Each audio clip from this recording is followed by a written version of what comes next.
Welcome, podcast world. To me, not being able to talk or speak as we start. It's wonderful, right? Those are the same It's always things. a good time. Yeah, I meant. See, I can't even do it right now. I meant to say can't read or speak. See, I already fucked it up. Yeah. See, that's how my week's going. Shit. Shit the shitums. Looks like we've That's a lost. bit of a shit week. Just a long week. What was that, Pat? It looks like we've lost before we've started. Correct. Yep. Definitely have. So how's all you fellas doing this evening? I'm doing just peachy. You're a peach, so I expect that. Okay. Yes, I'm a Georgia peach baby. Sweet and juicy, all the way to the middle. Oh Lord. Any Being a Saturday Tootsie that, Pop. any Saturday that the Suckeyes lose is a good one. So Yes, how much did they lose by? Was it just a a lot? touchdown, Touchdowns enough. but it was a home game, so they don't lose a lot of games at home. Yeah. Like Pat posted earlier, how many of those people are going to have COVID tomorrow? Well, all 100 plus thousand of them. I'm thinking that almost like any stadium though right now because I'm not seeing masks being worn anywhere. So No, that's true. That's one way to get herd immunity. Have everybody just get sick. it just takes thousands of deaths first, Well, I'm not saying that's a good part of it. I'm just saying that's one way to get herd immunity. And Not the good way all the time. And technically, it's not either because of the variants. So, Well, What? yes. Man, I'm glad I'm not watching the Florida State game. It looks like it's boring as shit. It is boring. They suck. Oh, Speaking of God. sucks, I was watching. There's a school around here that was live streaming their game yesterday. It's a high school around here, charter school. And I usually I don't like to take delight in high school teams losing, because they're just kids, and it's so. I'll preface it with this: I wasn't happy because the kids were losing. I was happy because it was the coach of that team was losing. Oh, was that the Bucks versus executive charter? Yes, it was. Yes, Marlon sent me that. I was watching a little bit on YouTube yesterday. Yeah, That's he funny. sent it to me. Yeah. He's like, watch this. And I'm like, okay. So is this that fake school we're talking about? No, it's not Bishop. Whatever. Oh, no, it's a legitimate charter school. But they remember back in the day, and they still do it. They're just better at doing it now. You had the Catholic schools that recruit, the players, and they're like, oh, come play for us. We'll give you a free scholarship to come to our school. And da-da-da-da-da. So the kids go to their school. And I know it still happens because one of my wife's cousins, The recruiting shit. Yeah. Her cousin is the high school basketball varsity coach for a New Jersey school, Phillipsburg. And he had kids plucked from his program to go play for Beck and Central Catholic. Of course. So Catholic that's kids schools in a do whole nother state that are getting plucked to come play. But so this school did it for their basketball program. They built a really good basketball program, and I don't know how far they went in the States. I didn't really follow it. I was just like, okay, be what it be. And then they started doing it for football. Now, I don't know if they just didn't pick really good kids to go after, but it was kind of funny because they now got sanctioned by District 11 PIAA Sports. They got I forget what the heck I said sanctioned, but that's not the real word. That's not the proper term. But they're not able to play in playoffs or anything like that. They're banned from that stuff for a whole year. So they got in a lot of trouble. So because the coach got caught texting Allen, which is one of the schools it's an Allentown school. So they got plucked. He was texting one of the Allen players and, got caught. And, the school stands behind him and says, hey, he wasn't actually trying to recruit the kid. And which I say to that, BS. Yeah. What are you texting him for? Hey, buddy, that was a great game you had the other day. Why don't you come play for us? We could do X, Y, and Z for you. Yeah, okay. So it was just like I said, I wasn't happy because the kids, because I've been on losing teams, and it sucks to be on a losing team. No matter what sport you play, but it was nice to see that coach, who I is one of those people I feel thinks very highly of themselves, thinks they're very good, have his team get destroyed because he was definitely outcoached. I don't think it's that he has bad players. I think he was just outcoached because his team lost 43-6. Like, it wasn't even close. And his quarterback threw 2 pick sixes, and it was just a nightmare for that team. That's why I feel bad for the kids, but I don't feel bad for the coach. So, because that's rough. Like, that's real rough. But he had it coming. You know, he's also the same guy that coached one of their basketball teams in the league that I coach in, and kind of threatened me, so to say. And it was like, oh, okay, so like, interesting. The shit talking bullshit. Yeah, so it was just unfortunate for those kids, but everything, like, and granted I was inside, but everything when I was in Chicago, you had to have a mask. There were, because we got to the show really early on Sunday, so we like sat in the parking lot for like 2 hours. You got to tell us where you were. Now you just segued into that. Our fans don't know where you were, man. You got to tell us, man. We know where you were. I went to wrestling. I went to the AEW pay-per-view last weekend. So nice. Which one was that? We were All Out. All Out. Okay. When we got there like 2 hours early. So I tried to like kind of lay down in the back seat and like kind of take a nap. And Nicole was like people watching. And they were like, once the doors opened, there were definitely people going up. And they sent me an email, guys. I got an email from the venue saying all the rules. And one of the rules is you have to wear a mask. All these people were walking up and having to go back to their car, walking up, going back to their car. Nicole's like, do they get, I'm like, I'm sure they got the email. I'm like, I got it. So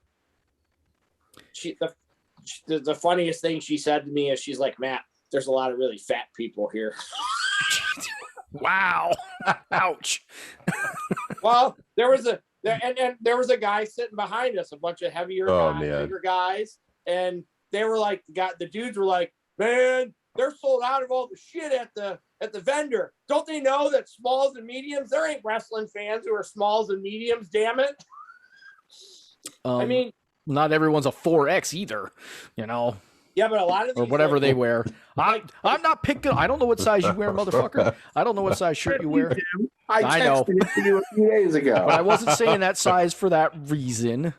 I was just imagining that's probably how big these guys behind Matt were. He wasn't wrong, though. Like, his assessment in that statement was kind of right. Like, WWE and AEW are two different crowds. There's no kids there, guys. There was like 10 kids in the whole place. Yeah, so you had the smalls for the girls. Yeah, well, most of the girls that were there were not small either. No offense. They might have thought they could fit in the small. Wow. I like my shirts nice and tight. When I think I'm glad we had the masks on, because when I went 2 years ago with Eli's like, man, that dude next to me needed to take a shower. And Nicole was like, I didn't smell anything. And I'm like, that's because we had the masks on. So smell that horrible BO. That's great.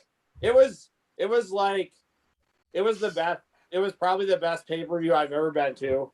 Jeremy, like, I think before this one, the takeover I went to with you was probably the best one I had been to. Maybe the Money in the Bank that I went to with you and Pat, that one was pretty good too.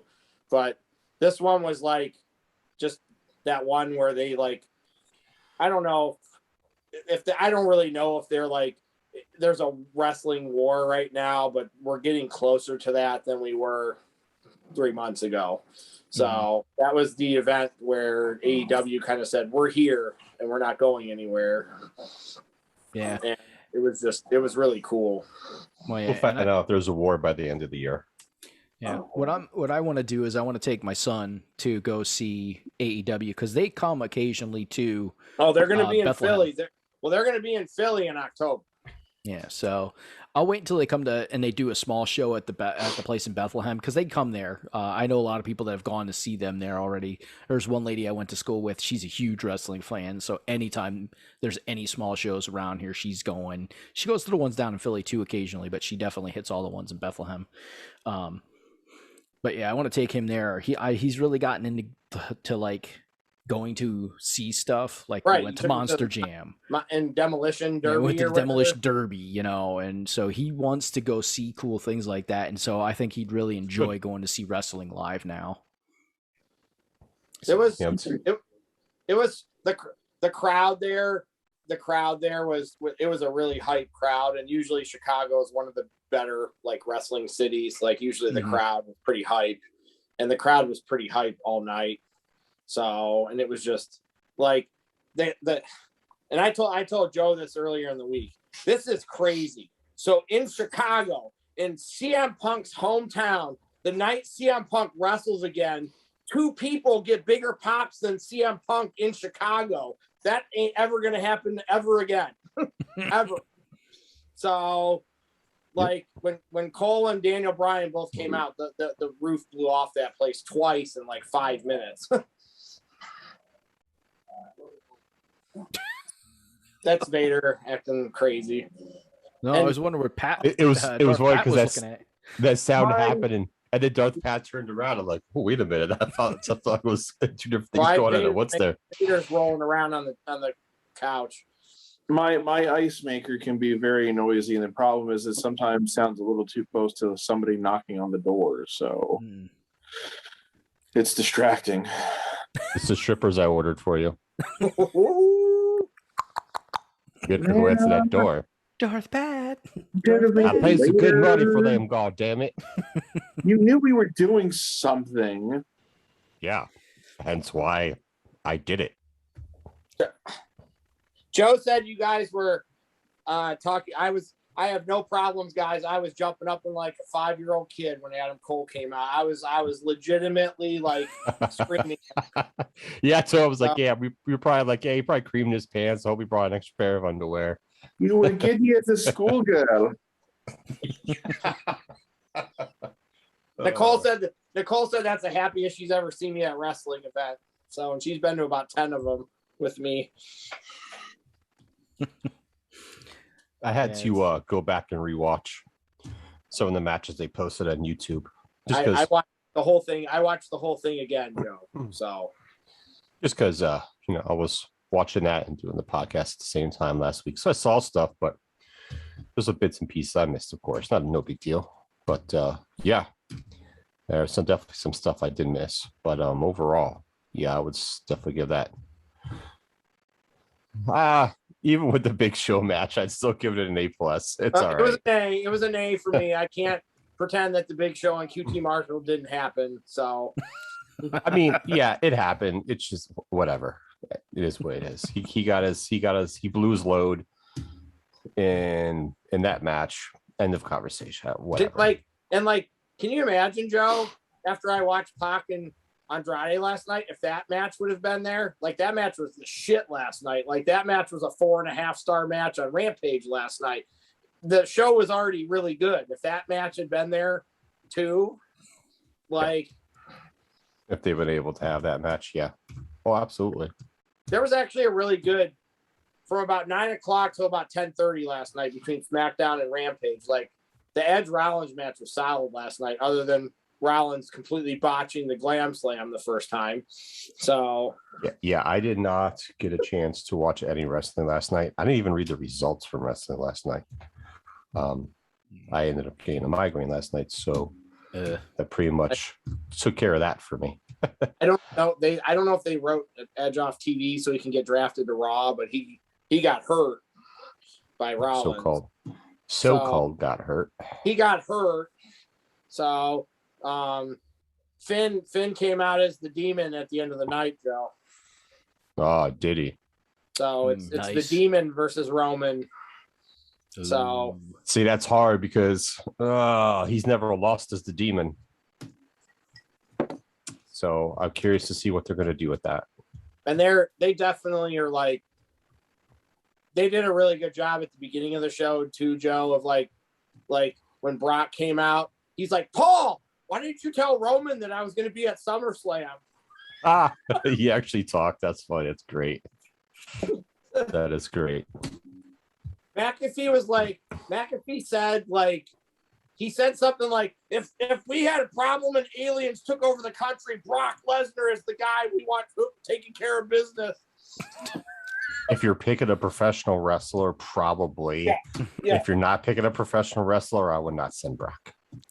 Yeah, No, if you're picking a professional wrestler, he's the guy that actually would come out of like his house with like an axe and a chainsaw and shit like that. And be like, yeah, I know how to use this goddamn shit. I'm fucking tearing it up. Yeah, I think he said He'd have a couple machetes strapped to his legs and shit. Like, let's go, bitches. I don't think that's going to work against aliens. You know, they're aliens. I know it was just. But McAfee. Okay, maybe a gun or two he'd come out with then. It was just sure he's got those too. It was just McAfee being McAfee. Like, he's so different from all the other wrestling announcers because he's like a mark, and he like everything feels real with him. It doesn't feel like he's forcing it. It's just him being himself. So that's what all these announcers should be able to do. Just go out and be themselves. But most of them are robotic, and it feels like they're forcing stuff, or Excalibur just is annoying. Is he still doing his announcing with his mask on? Yes. He always will. He'll always do it like that. And that's the one thing. Like when we were at the event, Nicole's like, man, she's like, it sucks. We can't hear the announcing. When I went back and watched the matches, I'm like, man, thank God I couldn't hear the announcing. Yeah, I didn't hear too much of it because we're doing the podcast, so I'd have to listen to it. So it was kind of cool in a certain aspect. Because JR definitely called Ruby Riot, and he called Paul White the Big Show. So. Oh, he did. Yeah, I did hear that stuff. When you've been calling somebody by a name for 20 years, you know. Yeah, it is what it is. Still, like you're not, but that's not the person's name anymore. So, and well, we can all admit that JR is getting old, and to Pat's point, yes, when you call somebody the same name for that long, it does happen to be a tendency, you know. But he does have to get it. He's got to get it together, man. You got to get it together, there, JR. When I went with you, Jeremy, when we went to that takeover, the Gargano Andrade match was like match of the year. Mm-hmm. The cage match with the Bucks and the Lucha Brothers is probably going to win match of the year from this event. It's probably man, I messed up. Nice. Well, yeah, you're what happened? You're orange. What did I you do pressed to your the face? wrong. See, I pressed the wrong button. I wanted to turn down the light, but I pressed it to the. Oh, there he's changing colors. He's a mutant. Kill the mutants. I wanted to turn down the brightness and the subtleness. There we go. Joe, do you like Daniel Bryan's like remixed music or not? Like, I like it, but yeah, I do. Pat, did you hear it or not? Do you like Daniel Bryan's like remixed music or not?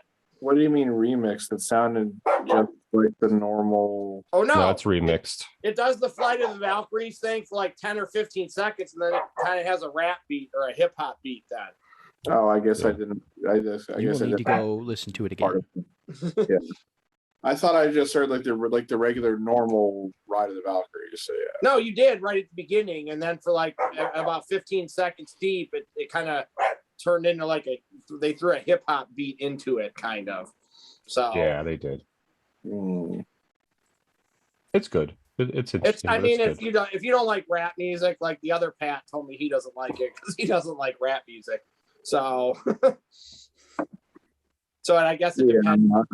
I'm not a rap aficionado, so. Pat really, I was surprised because like Flight of the Valkyries is like public domain. I'm surprised they didn't use the Final Countdown because that was his song, like in the indies and stuff. So I think I read something about that where the band wanted too much for it. So. Okay. Apparently there is. Surprised. Apparently there is a limit as to how far Tony Khan will go. Okay. Which that's good. I think Flight of Valkyrie is better anyway. For it. God, I just there's a lot of people, and I've read a lot of people that like Wild Thing with Moxley. I don't. I think that he's such a badass, and that song's like a pussy song to me. So, I mean, I see where we're going with that. It just it's commercialized, Joe. It's 100% commercialized. That's why they did it. I know that's why they did it. It's commercialized because of the movie. That's why it's commercialized for the most part. People were singing it when we were there and stuff. So I'm just like, this is why they did it, because people can sing this, and it's catchy. It's a catchy tune. I mean, legit. It's a catchy tune. And whose music is this? You said Moxley's. Yes, yeah. It's like Wild Thing from like Major League. Yeah. So it's not fucking the Wild Thing. It doesn't. His music before that was cooler to me. So I don't like that they changed it to like what they did. Like Jungle Boys, them changing that music, that made sense. Like the music he has now fits with his character. So that one made sense to me. Mm-hmm. So they play George of the Jungle. No, I don't know the name of the song they play, but it fits. It's not. No, it's not. That would be awesome, though. Another catchy tune. So, oh my god! Since we're all music lovers here, all different music, but you have to. I think it's important that you guys watch on Netflix. There is a Clive Davis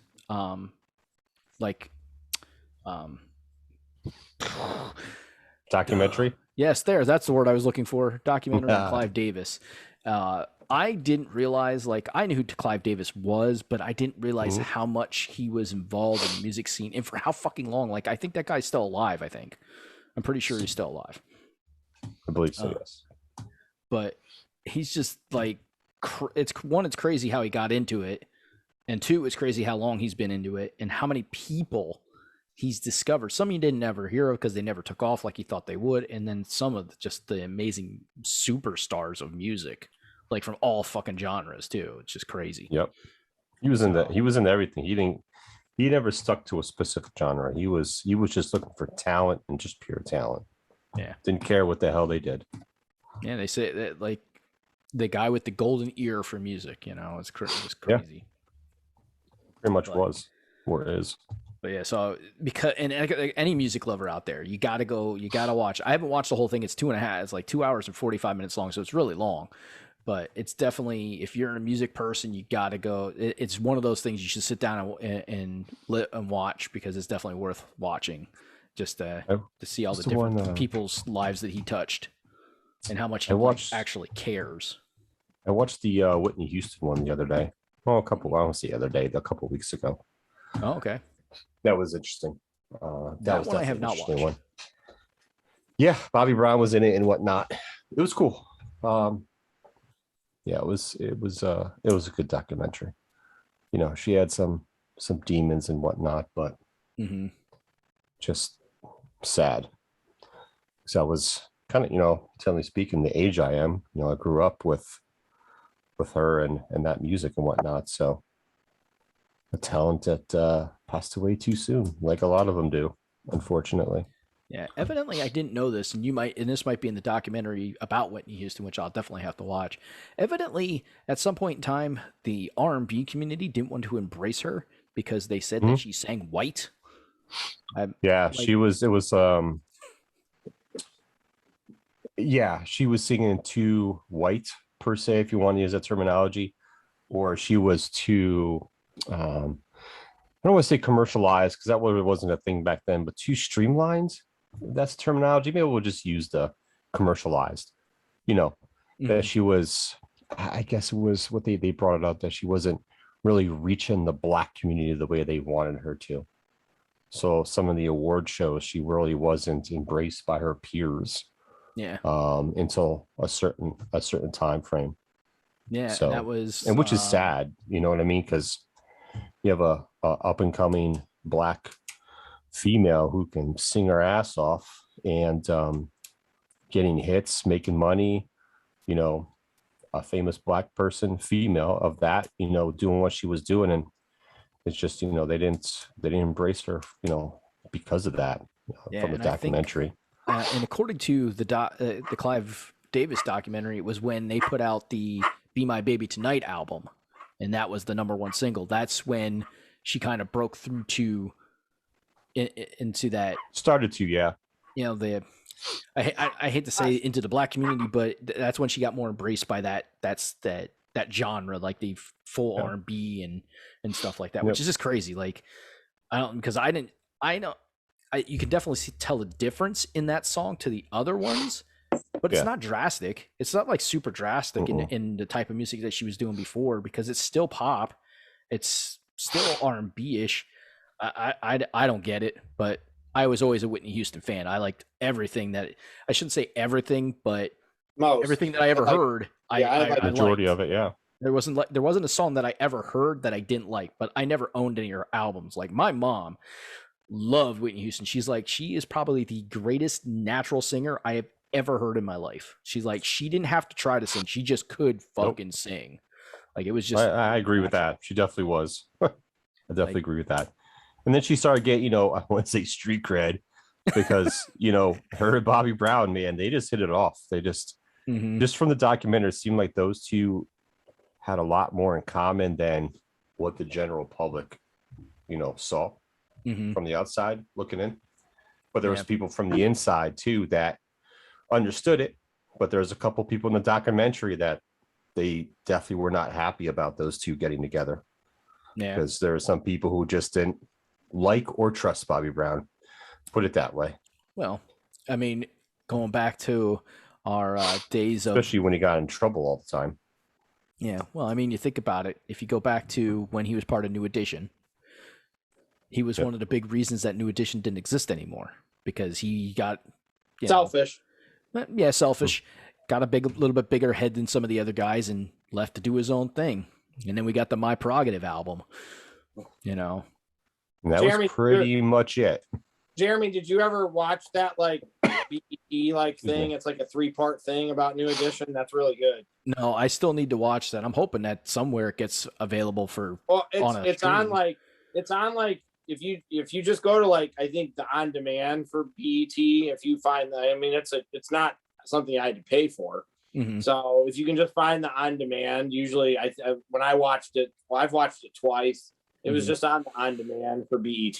So that's really good, Jeremy. That's a really good, kind of, it's like a 6-hour thing. It's they did it in 3 pieces, and it was 2 hours each night. So.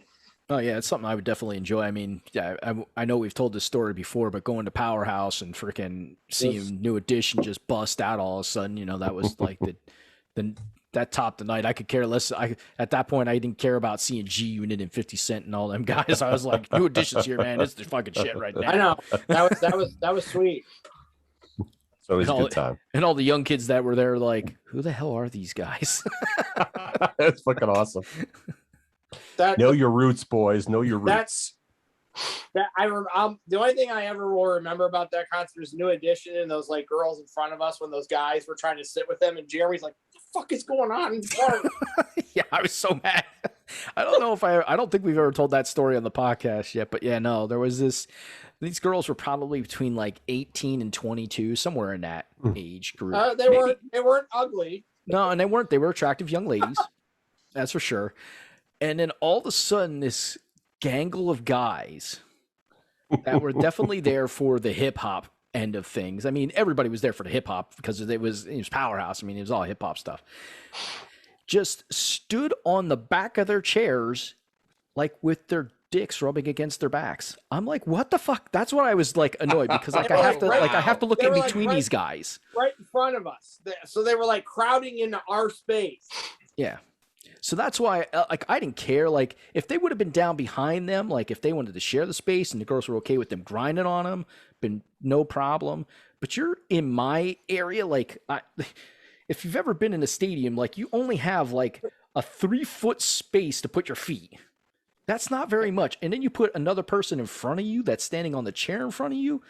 Now I got about 1.5 feet, so I'm pretty much smelling your ass as you're standing in front of me. Please don't fart because I'm going to probably pass out, Thankfully, it only lasted like 15 or 20 minutes. It wasn't something that was excessive. They like eventually. That's still too long. I would have been fucking livid at that point. Oh, I was real pissed. I'm like, God, because that 15 to 20 minutes seemed like it for a fucking eternity. I'm like, oh my God, would these guys fucking leave already? I was afraid Jeremy was going to say something. I'm like, oh shit. I'm like, well, yeah, because it definitely wouldn't have been good because, I mean, a majority of the people that were there were white.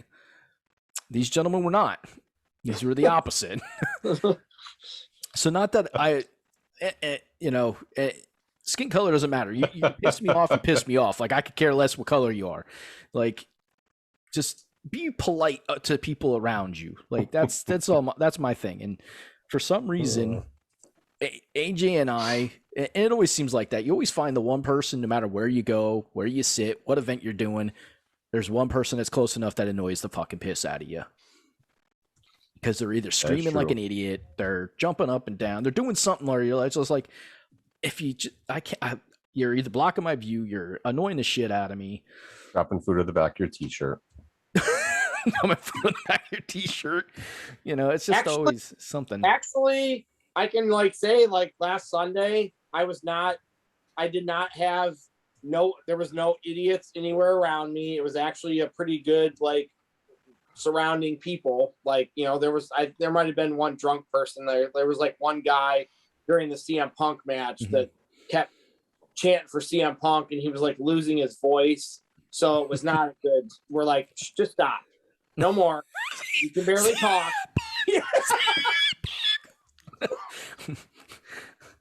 The sounds like a groggy toad. Yes, and Jeremy, you and Pat don't necessarily know who. I don't know, Pat. Maybe you know who Tessa Blanchard is. The best part was during the casino battle royal before the mystery person came out. This group of people, probably in the deck above us, started chanting, "We want Tessa," and everybody in the whole place was going, "No, we don't." And this guy just kept doing it, and one of the guys behind me just finally turned around. He's like, "Shut the fuck up!" That's funny. So yeah, no, I know who she is. So yeah, I was like, "No, we don't want." But Nicole's like, "Who's Tessa Blanchard?" Tessa, I'm like, "Don't worry about it. We don't want her, and she's not going to show up." So I'm like, is she good at what she does? Yes. Yeah. Is she a violent? Honestly, violent. Well, yeah, she can be. Is she a head case is she a head case behind the scenes? Absolutely. There was no way that anybody other than Ruby Soho was going to be the person that there was no way. They were not going to put somebody else in there just for fun. Everybody knew they were chanting for her before she even came out. Mm-hmm. So I have yet to see, and I'm happy about this. I have yet to see. I've seen the crowd do it, but I have yet to see Daniel Bryan do the yes. So I wonder if he's going to not do it there. Yeah. I think I have a feeling he's not, just from from Sunday to Wednesday. He hasn't done it. I don't think he's going to. And he's not like a heel like Jericho, so he can't just be a dick and squash it, because Jericho squashed a couple of WWE things right off the bat. He's like, we're not doing this anymore. So Brian's not really that character, but he's just not doing it. So maybe he's going to find something else to do instead of that. If he can get the people to stop doing that, that would be fantastic. So I don't think you'll ever get the fans to stop doing it, though. So I wanted to share a story with you guys from the Demolition Derby, which I thought was really funny. So before the actual Demolition Derby started, and this is the first time I ever actually been to one, Allentown at the Allentown Fair does one every year. It's always the last thing. It always closes out the fair. But never go, because I'm like, it's a Demolition Derby. It's not that, not that exciting. And it was pretty cool. It wasn't super awesome or anything like that. It was, exactly what I kind of thought it was going to be. Cars smashing into each other. There were some cool things that happened just because some of the drivers are kind of fucking crazy that are doing it. But they had kids in Power Wheels doing Demolition Derby. And they had to pop. Yeah, they had to pop balloons, kind of like Mario Kart. You pop the balloons and the guy's out. Boo! I would have had fun doing that. So they were doing that, and it got down to the last two kids that had a balloon, and the one kid's balloon, she tried to ram him, and his balloon would not pop. This balloon was evidently not inflated enough. So she got frustrated, as kids do, and adults do. but she ran into the back of him, like full on hard. Like the kid didn't know what to do. Like he was just like kind of sitting in his power wheel. He's like, the guy's like, tell him, you got to go this way. You got to do this, turn your wheel this way. And he was just sitting there. And so the girl got frustrated and like rear ended him like hard. Like she got a full head of steam in her power wheel, like boom. And the crowd just booed her. They're like, boo. I'm like, oh, they shit. booed her? Yeah. I was like, oh shit, this kid's like 9. Like, that's messed up. That's really messed up. And then they had to call it because time ran out. Like too much time had passed. And so they called it, and then they did a fan votes on the winner. So it's like, okay, how about this kid? You know, they said by the type of truck. He's like, okay, how about the Chevy truck? And the crowd goes, ah, and it's cheers. And then the girls driving the has the Escalade. They're like, okay, how about the girl in the Escalade? They're like, boo. I'm like, oh. I'm like, that's fucking harsh, man. This kid's so young. Like, what the fuck is wrong with you people? Like, you could just like not cheer and just like have a couple people cheer. You don't have to boo her. Like they booed her out of the fucking stadium. I was like, damn. That's horrible. It's funny, but it's horrible at the same time. Yeah, it was horrible. I was laughing a little bit, but I was like, damn, that is really fucking mean. Like, yeah, no, it definitely is. Because those would be the same people that would be like, don't boo my fucking kid. That's not right. Don't boo my kid. Yeah, they would be. They definitely would be. But so that was an interesting thing. The cool thing that we saw, though, I don't know, when talking Demolition Derby, like that's really something cool. But so one of the guys got knocked out of the ring. Like they put up telephone poles to outline in a big rectangle of telephone poles. And one of the guys got knocked outside the telephone poles, but his car was still running, so technically he's still in. It's until your car can't run. He goes, peels out and does a big U-E and comes flying back in, hits the telephone poles, jumps back into the race, and fucking runs across and smashes it into somebody. I was like, oh shit. Like, that's fucking nuts. Because those cars are not made to jump. No, they're not. And it's funny, a lot of them like pre-dented their cars. Like they didn't look like they didn't come in like, I mean, they find these fixer up, like these piece of shit cars at the junkyard and throw an engine and a transmission and fucking that, you know, roll cage and shit like that. And that's all they are. But it was really funny because they, like a lot of them like pre-dented. It looked like they took sledgehammers to them and just dented everything in. I was like, just to make them look like they weren't perfect when they had them, and looked like they were cool and already had a beat up car. Though somebody did roll in with a what the hell? The Plymouth? What's the Plymouth? What's the one that I can't stand? It's not they had the Plymouth Prowler, and then they had like the tiny version of it, the Plymouth. The PT Cruiser. Yeah, the PT Cruiser. Somebody had a PT Cruiser in there. Somebody had a PT Cruiser. That's classic. They were part of the PT compact Cruiser entering the Demolition Derby. Yeah, they were part of the compact edition. Like they had a compact race. There was 17 cars in the compact race. I was like, Jesus. Like it took forever for them to get that one done. That was like a 40-minute Demolition Derby thing. I was like, damn, this is forever. Jeremy, when you went to when you guys volunteered at the Iron Pigs game, Adam and his family were there, but he said he didn't see you. But I think it's funny that you guys were in the same place. Yeah, no, yeah, because we were out at that patio thing. So the only people that, if you would have saw us, if you like, there's a concourse that walks around the entire park. So that's the only way you're going to see us, because if you're not in the patio, the only way you see us is you walk by the concourse. So it was weird because Adam posted a picture and he was wearing a Phillies jersey. I'm like, Rick, what the fuck are you doing wearing a Phillies jersey? I'm like, I've never seen you in anything other than a Yankees jersey, Adam. What the fuck are you doing? Nice. That is very strange of him to be wearing a Phillies jersey. He said he likes Bryce Harper. Bryce Harper's good. He's you know what? I was worried when they drafted him, when they signed him on that big contract. I'm like, I don't know a lot about this guy, you know, but he's actually a really good, like, he doesn't have a huge ego. Like, he's a very down to earth. Like, he plays the game and he tries to give it everything he has. He has big slumps at times, but he is very much a team oriented like player. Like, he's all about that team and like trying to win and understands the city. Like, he just gets it. He's like the player that you want on your team, like for any kind of franchise. Like, he's that kind of player, which is cool. But yeah, it was funny. That's what you need in certain cities. Yeah, and it was funny because there was some people that were in the patio picnic area that was bought out by Coca-Cola that night, and that had Mets jerseys on because they were playing the Buffalo Mets franchise, their farm team. Triple And A I was team. like, nope, can't serve you. You got no Mets being served here tonight. The guy just left. I was like, I'm just messing with you, man. No, it's no worries. But of course, they played a doubleheader that day, and they lost both. The Iron Pigs lost both games. In the second game, they got smoked. Like, it was not even close. They got crushed. So yeah, it was not good. What's that? That's a typical minor league doubleheader. Yep. Yeah. Seen a lot of those. Well, yeah, and they do them. It's interesting because they do them at 7 innings. Like, instead of 9, they do 7 innings when they do doubleheaders. So they play 2 7-inning games. That was the thing they did last year in MLB in the majors for the pandemic. Mm-hmm. I think they're still doing it this year too. Doubleheaders are only 7 innings. Yeah, I think they're doing it this year as well. Darth Pat, are you awake? Can you tell us?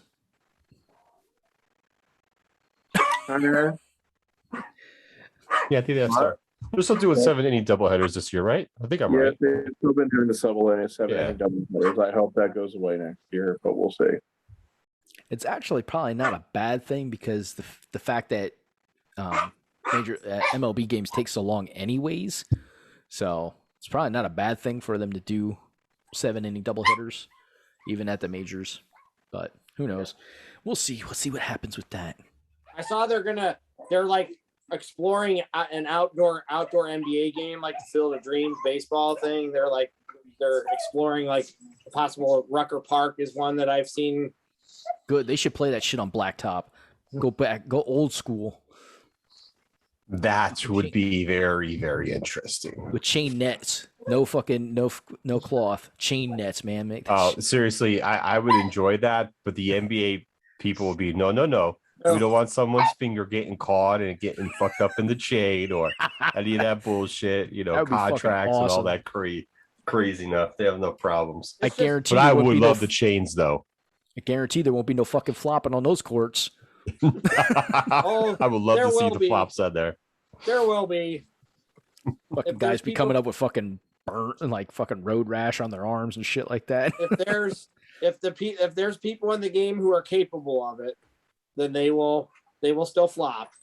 So I haven't seen anything, but have they made those rules official? The ones that we talked about a couple weeks ago on the podcast. I think they vote on them sometime this month, I believe. Okay. I think it's the end of this month they vote on it because they go to camp in, I think, the last week of this month or the first week of October. I forget. Did you see I don't know if you saw I saw an interview with Paul Pierce and like they were talking to him about why, when he got fired at ESPN, and he said that when he worked for there, they told them that they had to talk about LeBron, and he's like, I'm not doing that. They had to talk about LeBron? Yeah. Oh, there you go. The network's truly pumping LeBron down their throats. Yay. So it was interesting to hear him say that because he hates LeBron. So I was like, this is fabulous. And he just came out and publicly said the network told us that we had to talk about him. And he's like, I didn't want to do that. Yeah, he don't get a shit either. No, I don't think that's awesome. It's one thing. Like we've talked about LeBron when it comes to basketball because it's just one of those people you're going to end up talking about. But we don't make it a point to have to talk about him. We don't want to shove it down anybody's throat. But he's a person that comes up in pretty much any discussion when you talk about basketball. It's just going to happen. But the fact that these networks want to say you have to talk about this person in this segment, like you can't let it go. And then the next segment, it's going to return about this. So you got to put LeBron like that's overkill. Ratings and controversy. That's all it is. That's probably happening in the earpieces on Monday Night Raw. Make sure you talk about Lashley more, talk about Charlotte Flair more. Well, yeah, and see that's like, we know that happens because JR's come out and talked about it in his on his podcast and in other type of things that he's done. That Vince McMahon constantly is in people's ear telling them what to say and stuff like that. And I couldn't imagine, like, you're trying to announce a match, you're trying to get this, talk about the things that need to be talked about, and you got somebody yelling in your ear to tell you, talk about this. Like, how I give those guys a lot of credit to be able to continuously talk and be able to listen as they're being told to say other shit and don't forget this. And it's like, these guys are fucking professionals. After a while. Like, these guys are fucking professionals. Let them call the match. And when you go to commercial break, that's when you can, like, give them some talking points. Like, hey, don't forget to mention it. But from what I understand, like I said, from what JR said, it's constant. It, like, never stops. I don't know if they're doing it with Pat McAfee. I have not figured out if they're doing it with him yet, because his stuff seems so, like, real and stuff. I don't know if he's got that going on or if he just blocks them out. I don't know. It's hard to tell with him if they're doing it with him. Maybe they did say, you're going to go out and just be yourself. Just go out and be you. Now, is he it's taking a risk to a certain extent too. Yeah, he's one of the SmackDown announcers, Jeremy. Interesting. Yeah, he was that Joe sent this video in the other group chat I have. He sent this video and it was McAfee on Monday. And he doesn't like Adam Cole. And he's like, he's still a sleazeball and he's still a piece of shit, basically. But he's like, wow, that pop in Chicago the other night. He's like, wow, it was loud. Still gotta take that storyline, even though he's not in the company anymore, and keep running with it. That's what Pat McAfee does. That's funny. Pat, what's going on, buddy? What? What's going on, Pat?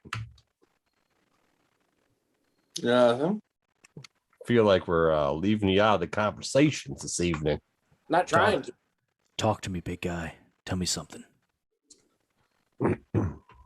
Well, I'll say this. What do you desire? I never really watched NXT. So I've not really seen a lot of Adam Cole. But I've read enough about Adam Cole. Oh. And I definitely understand where you're going to get your best value out of him if he's on your wrestling television show. And a manager is not it. Thank you, Pat. That has to be the dumbest thing I've ever read, other than them saying, you don't really know who Thunder Rosa is, but supposedly they wanted her to be a referee. So what the fuck? When I read that blurb this week that somebody, and it's the last thing I saw about it, said it was either Vince or Pritchard. It's come from 4 different sources that it's legit. Thought that the best usage they could get out of him on the main roster would be as a manager, and I just went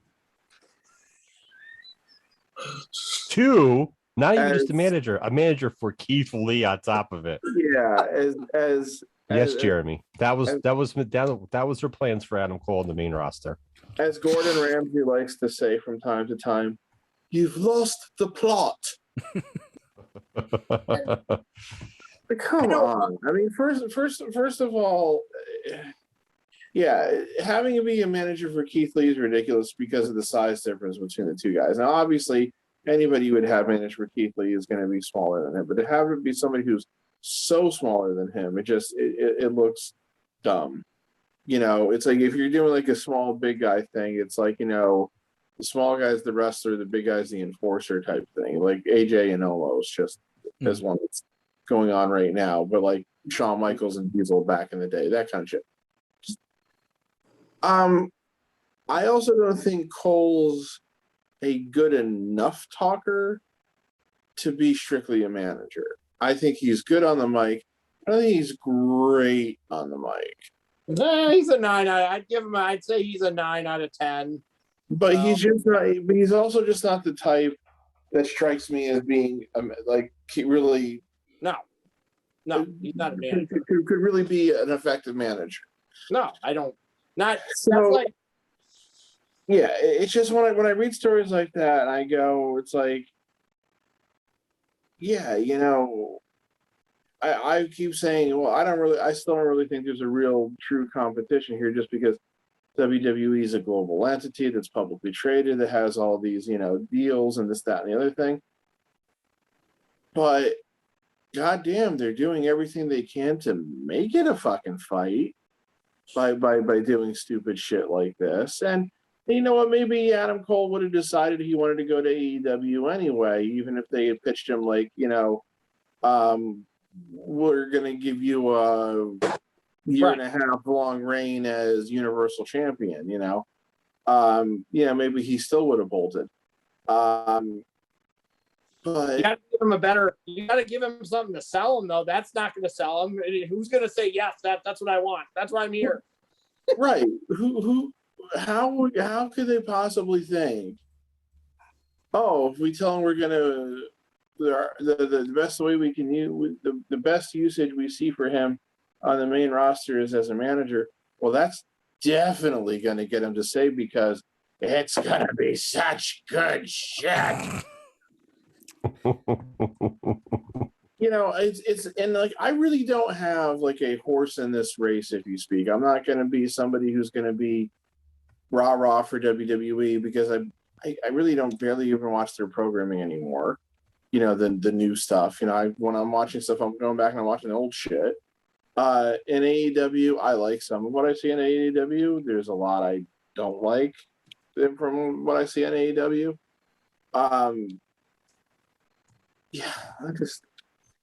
You can't let guys, even if you want to try to make the argument, they're not really that well known. They're just niche talents. They're only known to the smart fans or this or that. You still can't afford to let people like that just be like bailing from your company.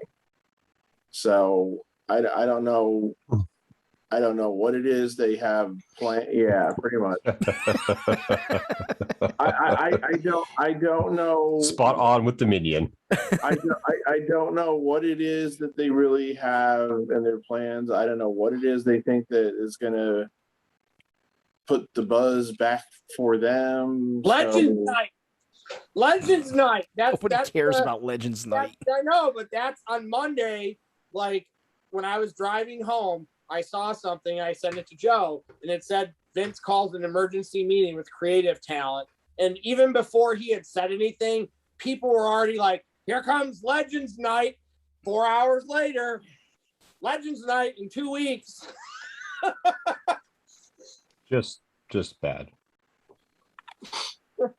And Brock Lesnar, unfortunately, for as much as people like Brock Lesnar, that's not going to swerve anybody. No. Because that's not going to do it for the whole product. It's only going to do it for one specific show. The only person that they can bring back that can do that is Dwayne, and Dwayne's going to come back for a week or two or a month, and he's not going to come back and stay. And they don't need short term something. They need some kind of long term like guy that they can say, okay, you're back for good. Like John Cena, it was cool that John Cena came back, but he came back for 6 weeks.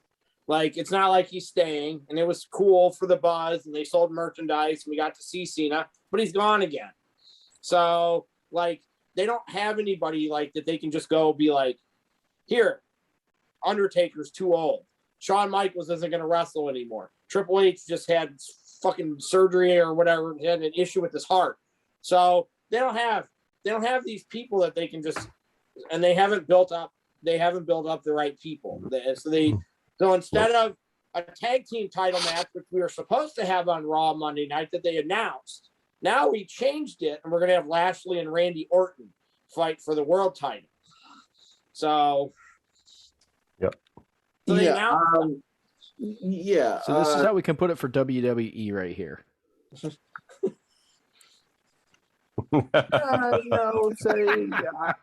I can't say that again, because again, they have such reserves and stuff built up through their international deals and stuff like that. I wouldn't say they're doomed. Yeah, I wouldn't go. Yeah, it's not like they're in danger of going out of business if AEW were to start beating them in the ratings. This isn't like a repeat of the Monday Night Wars, but it could possibly conceivably get there if like USA and Fox were to start getting pissed off, and we've heard little rumblings about that. So yeah. But Yeah, the Triple H thing. When I saw that headline, I went, what? That's what happens when you work 24 hours a day, 7 days a week. Well, that's the thing. We can, of course, you can speculate as to what caused that, and you'd probably be wrong about it, and you're never going to hear the whole thing. And, you don't deserve to know the whole story anyway, because it's somebody's private medical conditions and everything. But the first thing that went through my mind is, holy shit. Vince took away his toy and he had a fucking heart attack over it. Oh, Jesus. So, that's not good. Just the whole situation seems to be a fucking mess right now. And here's the thing too, again, we always I think we had come to the conclusion that it was like, well, nothing's going to change until Vince dies and blah, blah, blah. And I'm not so sure that that's going to matter. They could be putting themselves in such a place where, it just, they might just like sell right away. And, it was like, who knows who actually has power and authority right now, because it's not really sounding like it's Triple H and Stephanie even anymore. So I just don't know. I don't know. It's a very weird situation, and it's a situation that I really can't believe they're in, because I just didn't see something like this happening. Did you see where Foley said that the younger guys, they don't want to go to WWE, they'd rather go to AEW right now, and WWE wasn't happy with him for saying that? Yeah, because they're right. He's right. You can't criticize the company. How dare you? And then Booker T backed up Foley to boot. Booker T stood in Foley's corner on that one. Well, and Booker T can definitely say that because he's got a lot. He's got the young guys coming up through his fucking gym, Yep. He knows where his guys want to go. Vince is a businessman. We've talked about it. He's a businessman, and that's what he is. He's a dick, but he's a businessman, and sometimes you do need that businessman. And I don't know, the other one has only been around for a couple years, but Tony Khan seems like he cares. So, and I think when people's perception of you is that, then you're more likable, and he may not make the right decision somewhere, Pat, because somebody's in his ear or whatever. But he gets picked on a lot. I see a lot of negative stuff about Tony Khan. He's a nerd, and he's a huge wrestling mark. And these people, Tony Khan gets picked on because he's the son of an ultra rich guy who looks like he got beat up every day at lunch. But I watched the media scrum with Adam Cole. I watched the media scrum with CM Punk. Those guys want to be there because Tony Khan seems genuine to them. Like Adam Cole and Tony Khan hugged each other at the end of the scrum because Tony Khan said, "You're the one person I was afraid of during the Wednesday Night Wars, and now you're on my team." So and Punk was the best thing Punk said was he said that they asked him, they said, what do you think about Adam Cole and Bryan Danielson coming here? And he's like, I don't mean to be lewd, but he's like, I got a boner. Nice. That's disgusting. It's But because the that's people that's like Punk being Punk. That's him being himself. Yeah, and the wrestlers in AEW are having fun. Most of them are. They are. I think they are having fun right now. Maybe it may not be that way in 2 years, but right now. There has been Brian Cage's wife. Yeah. Okay, Brian Cage's wife is not happy. So Brian Cage also is not happy either. Hasn't been very thrilled, because I was listening to Busted Open the other day, and Bully Ray was talking about, you could see in the faces watching TV shows. You could see in the faces of the guys on WWE are doing their job. They don't look like they're having fun doing it, but they're doing their job. Mm-hmm. Whereas in AEW, those guys are coming out and you could tell that they're having fun doing what they're doing. He goes, but, there's some rumblings going on in the back about, several things going on, but it's nothing that's going to be detrimental to the company or going to be flying off the internet, websites and all that. But, he said there's some things going on in the deep back corner of AEW right now. And it seems like Brian Cage and his wife are one of them. Yeah. Well, I mean, it's going to happen. You can't, So you can't 100% avoid that. It's going to happen. Yeah. So would you guys say there's currently a shitstorm incoming at WWE? I don't know. I don't really know if there's a shitstorm because again, we don't know what they do. So that's the whole thing. But so 6 months ago, there was nothing like in the backdrop for WWE. Now there's some footsteps. They're not loud. Nobody's galloping yet, but there's some footsteps back behind them. They can hear the footsteps a little bit. Right. And I don't mean a shitstorm coming from like AEW. I just mean internally a shitstorm, like at WWE. Yes and no. We'll see in regards to that. I think just it's the biggest thing is that WWE is not going to go back to any ruthless aggression or any of that attitude era. And they don't need to. They don't Which need they to don't go back. they don't need to go that far back or that crazy like they used to.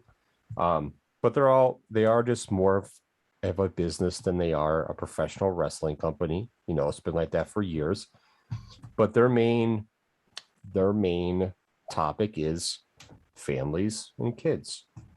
Because right now they're losing in the specific male demographic. Yes, they're losing in that AEW. Demo for sure. they're losing, and they're going to keep losing because AEW is the new alternative, and it's pro wrestling, not pure sports entertainment. Mm-hmm. It's like 80% pro wrestling and 20% sports entertainment sprinkled in there. But they're doing a more of a pro wrestling show in regards to that. And I might disagree on that breakdown, but that's fine. If you're gonna go with the Spot Fest stuff, yeah, I get that part too. It's Spot Fest. It's you still have a lot of ridiculous characters who would never in a million years be on WWE TV either. Well, I mean, you have a repo man, so I wouldn't put it past any organization to do stuff like that in Red Rooster. But AEW's for males. AEW's is for us. It's not for kids. They don't give a shit. Yeah, but those are bad gimmicks, But well, still though, that's what they did. AEW is just not for families. You could take a family there. You could take your kids there. I've seen kids there. I'd take my son there. But it's not meant for that. And you could definitely tell it's not meant for that based off MJF's crazy ass his promo he did on Wednesday night. His promo on Wednesday went too far. Here's on the flip side. There's a lot of people who don't like it and a lot of people who didn't really mind. But at the end of the day, MJF still had to get approval from Pillman, his sister, and his aunt to even go that far. Well, so I know, if they allow it, it's kind of like, yeah. It was very Bubba Ray heat wavy, Joe. Right. Well, that was it definitely was. That was the thought that I had going through my head the whole time watching it. I'm like, it almost felt like it was a ripoff of that, especially when he starts doing the whole, "Oh, you want me to come down there" part? And I'm just like, no. I mean, flattery. Sometimes that's the best. Like I saw a 2-minute thing and somebody took actual sequences from the Darby Allin CM Punk match and the Bret Hart 1, 2, 3 Kid match. And there were 4 sequences that were done exactly in both matches. That's not bad. That just means CM Punk went back and said, "Hey, I remember Bret doing this. This stuff is cool." And that's mimicking something too, and I don't think that was bad. And they were exact sequences, guys. I saw the video; it was move for move, the exact stuff. But that's Bret Hart's one of the best wrestlers of all time. You want to go back 20 years and steal a little bit of his match. Here's the problem, though. A wrestling match and a promo are polar opposites, especially Heatwave back in the 90s compared to all the shit going on politically correct in the world right now to start bringing up abortions and shit on national television. Yeah, Jeremy, it went that far. So, and what was the other thing? I laughed at it because I thought it was funny, but I was like, oh man, you're going too far. Well, he said he started talking about his mom's like producing drugs. Babies, and the one she did do is she did swallow when it came to you. And I was just like, oh my god. Yeah, I did chuckle because it was funny at first because it brought me back to the 90s. But at the same point, I was like, oh shit, he's gonna get fucking reamed for that. But MJF doesn't give a shit either. He'll take the hardcore heat like that and just keep running with it. But again, as with the Nick Gage incident, if you get a sponsor pissed off, all it takes is one or two, and they're on more tenuous ground than WWE would be, or something like that. So they do need to be a little careful with shit like that. So, well, the pizza thing though, that's on the network. That's not on AEW. That's TNT's fault. Yeah. So they're the one who arranges the commercials that show at each commercial break. So, as much as a lot of us would love for WWE to go back to this day, you know, where they fucking Jerry.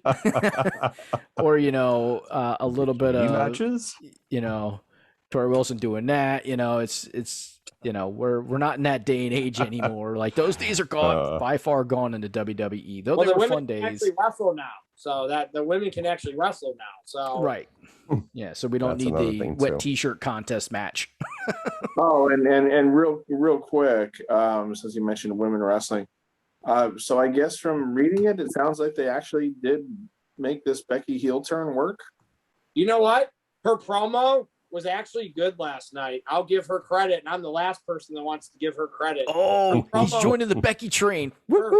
I feel like she stole Seth Rollins' shit. She had this big red fur mink coat on, and she had these awful glasses on last night, but she made it work. Bianca's terrible too, so nothing can be worse than Bianca at this point. So. Well, I was just discussing from the point of view that from the recaps I read, it sounds like that the end from a couple of short clips I watched, that they were booing Becky and cheering Bianca, which I just assumed would be a very hard thing for them to pull off. Sounds like so far they have. So hey. She stole some of Seth's drip. Yeah, maybe that's all it took. Seth was like, hey, I got something for you, babe. I got something for you. Try this shit. It'll work. He already gave her the drip, all right? Yes, he did. But this is a different kind of drip. So he already gave her his juice, So the promo was good. So I don't, if I don't like somebody but the promo's still good, I'm not going to discredit them. So I texted Jay last night. I said this might be the best Becky promo I've ever seen. So CM Punk's promo was really good the other night, Joe, when he used Taz line against him. Oh yeah, he did. That was sweet. Taz Taz oversold the shit out of that though.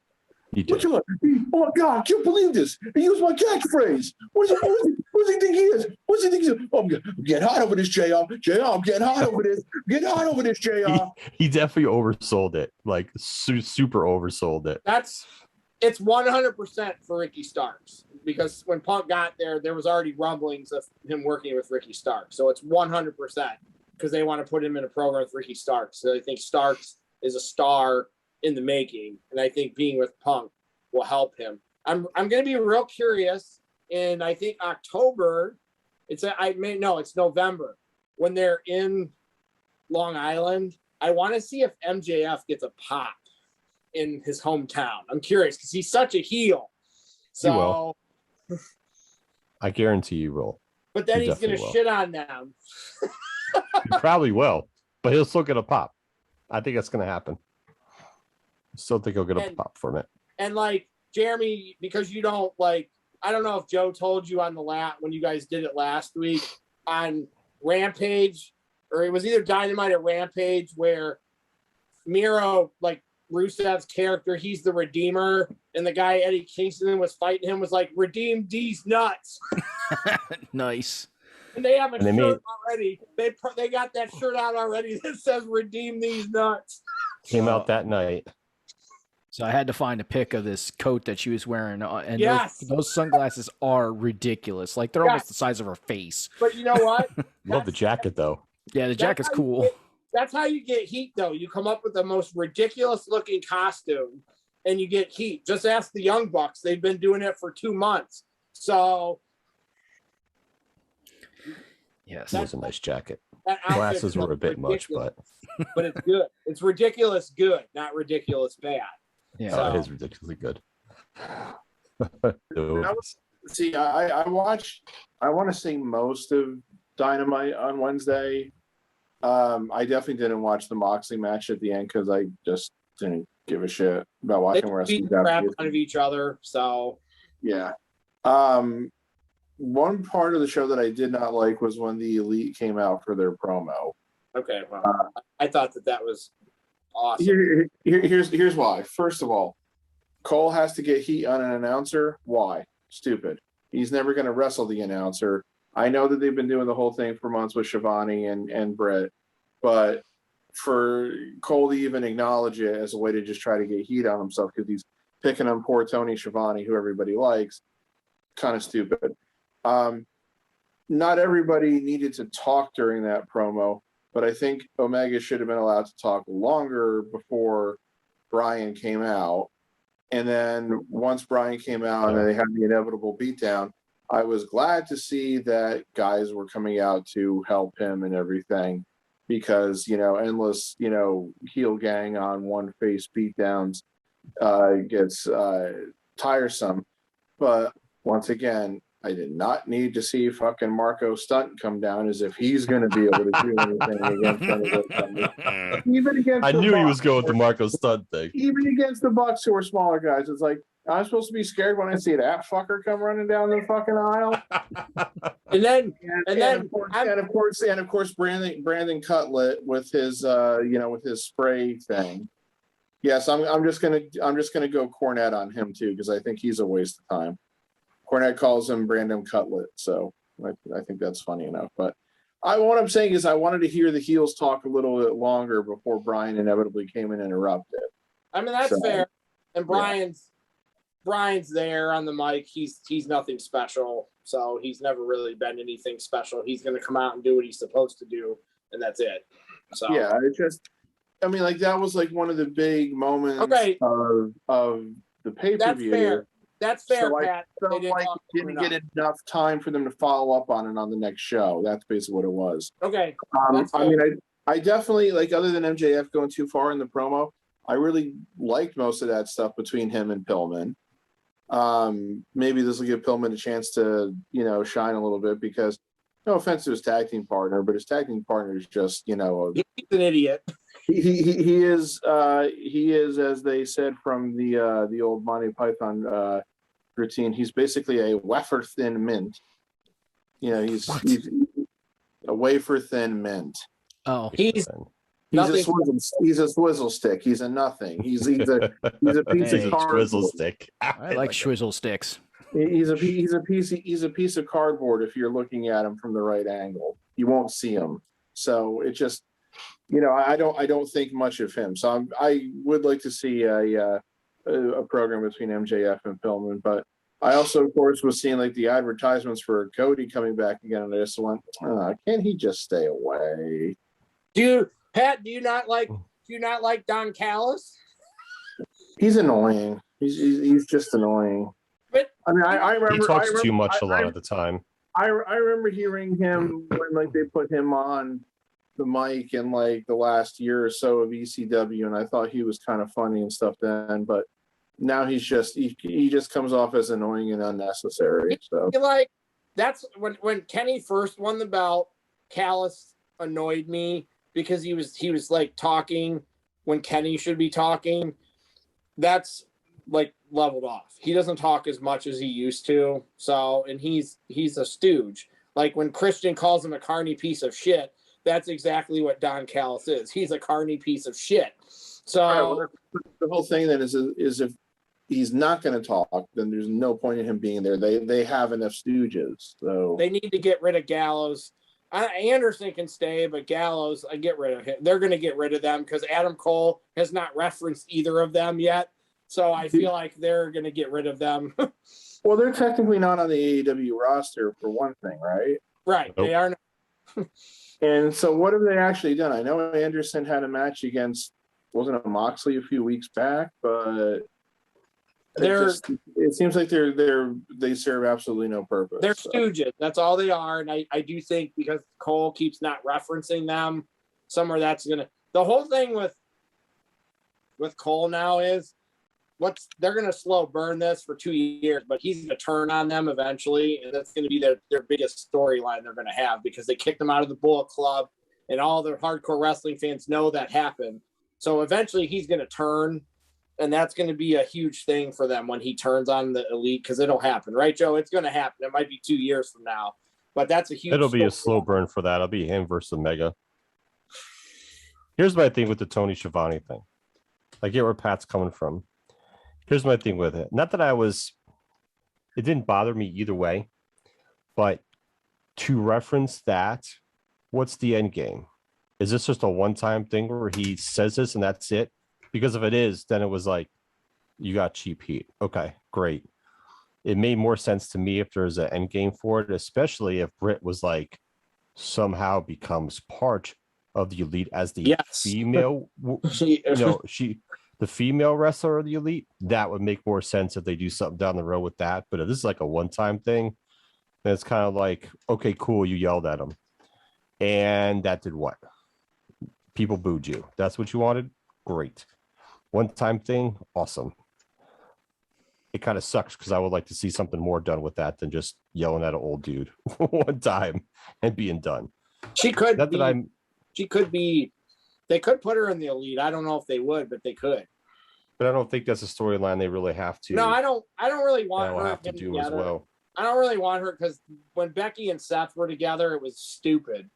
So it basically ruined Seth's face run right there. Yeah, so I don't think they're ever going to put those two back together again either. It was because that was for two reasons. One was because she was more over than he was.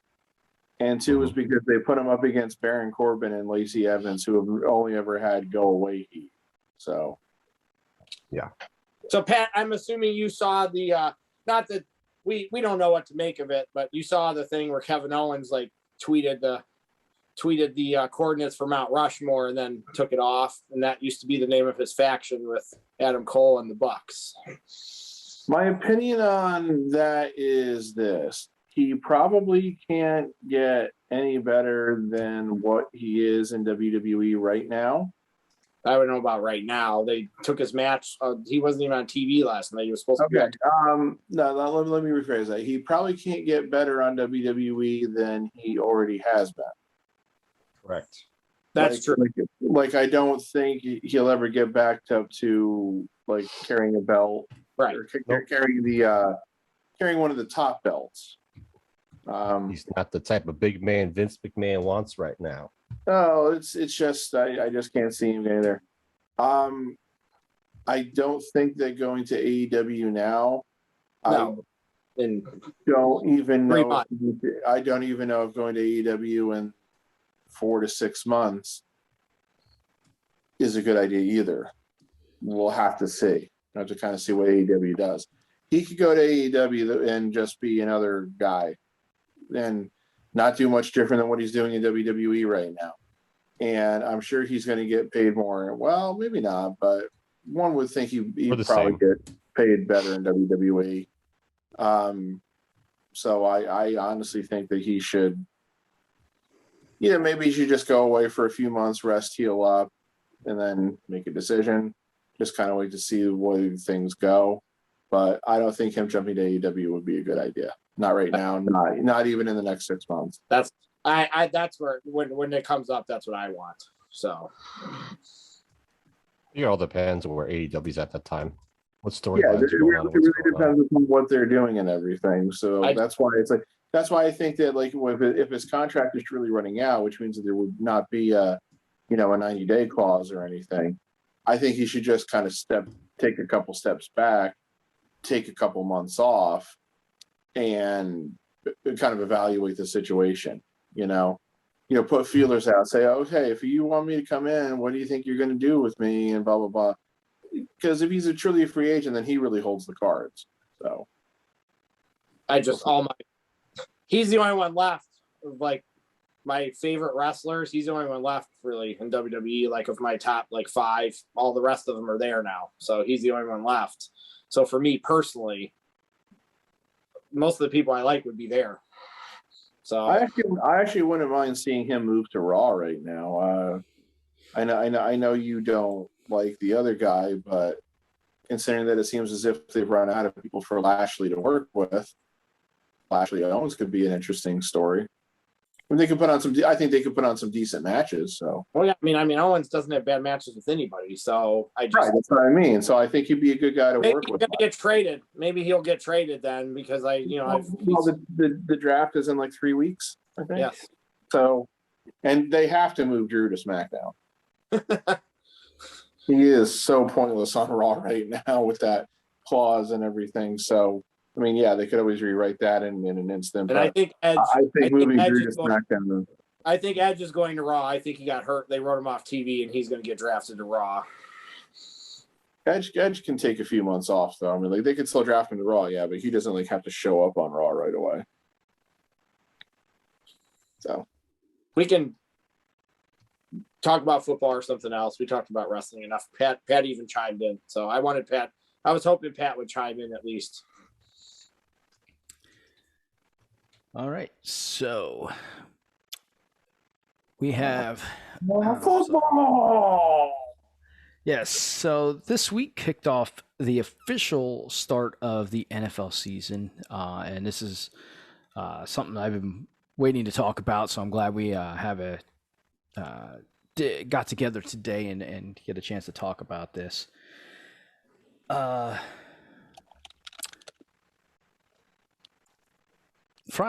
losing my train of thought here. I had everything in my head, and so Thursday was the official first game of the NFL season, which saw the Dallas Cowboys take on the Tampa Bay Buccaneers, which two teams I don't really give two shits about. Like Cowboys, I really don't care because they're in the NFC East. What about 3? What's that? What about 3? You said you don't really give 2 shits about them, but do you give 3 shits? Maybe 3. Maybe I won't give 2, but I'll give them 3. Okay. Just wanted to make sure I understood the shit ratio. Okay. 2 poopers or 3 poopers? We're on a scale of a half a poop. We could do half poops. We could do 2.5 poops, 3.5 poops. So, but I was looking up some stats, and it was very interesting. Did I get rid of my stats? Yes, I did. I did watch the game Thursday night. So I just wanted to watch football. I'm going to pull them up so we can all just kind of take a look at them here. Gronk was picking up where he left off in the Super Bowl. Yes, he was. God, I hate him. Why do you hate him, Pat? He's awesome. Knuckleheaded idiot. He's made a bunch of very, very sexist comments in the past. There's actually is a lot of people that love him, and there's people that don't like him either. He rubs me the wrong way. I think the funniest thing I ever saw with Gronk was when Cena did the spoof of him on SNL. All right, so he does good commercials though. I love Gronk's commercials. So as we can see, the Buccaneers did win. They barely won, but they did win. A win is a win. Game. So, especially in the NFL, even with an additional game. Yep. Dak Prescott threw for almost 60 times. He almost threw 60 times. It was freaking crazy. Like that's an exorbitant amount of freaking passing for any quarterback. But this is the one stat, and I wish I could draw right here. This stat I absolutely love. Ezekiel Elliott here, 11 carries for 33 yards with an average of 3 yards per carry. You're not going to win a game. What's that? You're not going to win that game. You're not winning. So here's why I love this. One, teams get so away from the run to control the clock. That's the whole purpose of the run. Your runner is not, if you have a great runner and they get 100 yards, great. But the purpose of the run is to control the clock so that the other team can't get back on the field as fast. Especially when it's Tom Brady. Yeah, especially when you're playing against Tom Brady. It's kind of the smart thing to do. But Mike McCarthy is their coach, so I don't expect a lot of smart from Mike McCarthy. No. I don't either. I'll agree with Jeremy on that. So, but what I really love about this stat is Ezekiel Elliott, from the time that he came into the league, and except for the year that he had the legal problems, okay, it's always been Ezekiel Elliott is an elite running back. He's this, he's that, he's that. And I told my brothers and my dad when he first entered the league and was just tearing it up and doing really good, I said, give it a couple years. I said, wait until he has a different offensive line. Wait until he has a line that is not as good as it is, and then let's see how good he is. Because how I like to judge running backs, okay, is I like to see, okay, they're good, but when they have only an okay line, or they've got a line that's shit for blocking, how good are they then? Because that's the tell, in my personal opinion, of a true running back, like a really good running back. To give you two examples. Now, these are kind of exorbitant examples, but these are really good examples. Walter Payton and Barry Sanders. They both, and Joe can speak for Walter Payton, and most of us have seen Barry Sanders play and know the Detroit Lions. The Detroit Lions, for the most part, pretty much had shit lines. I mean, there's how many times that Barry Sanders was caught in the backfield and broke it for a good 5 yards, or 20.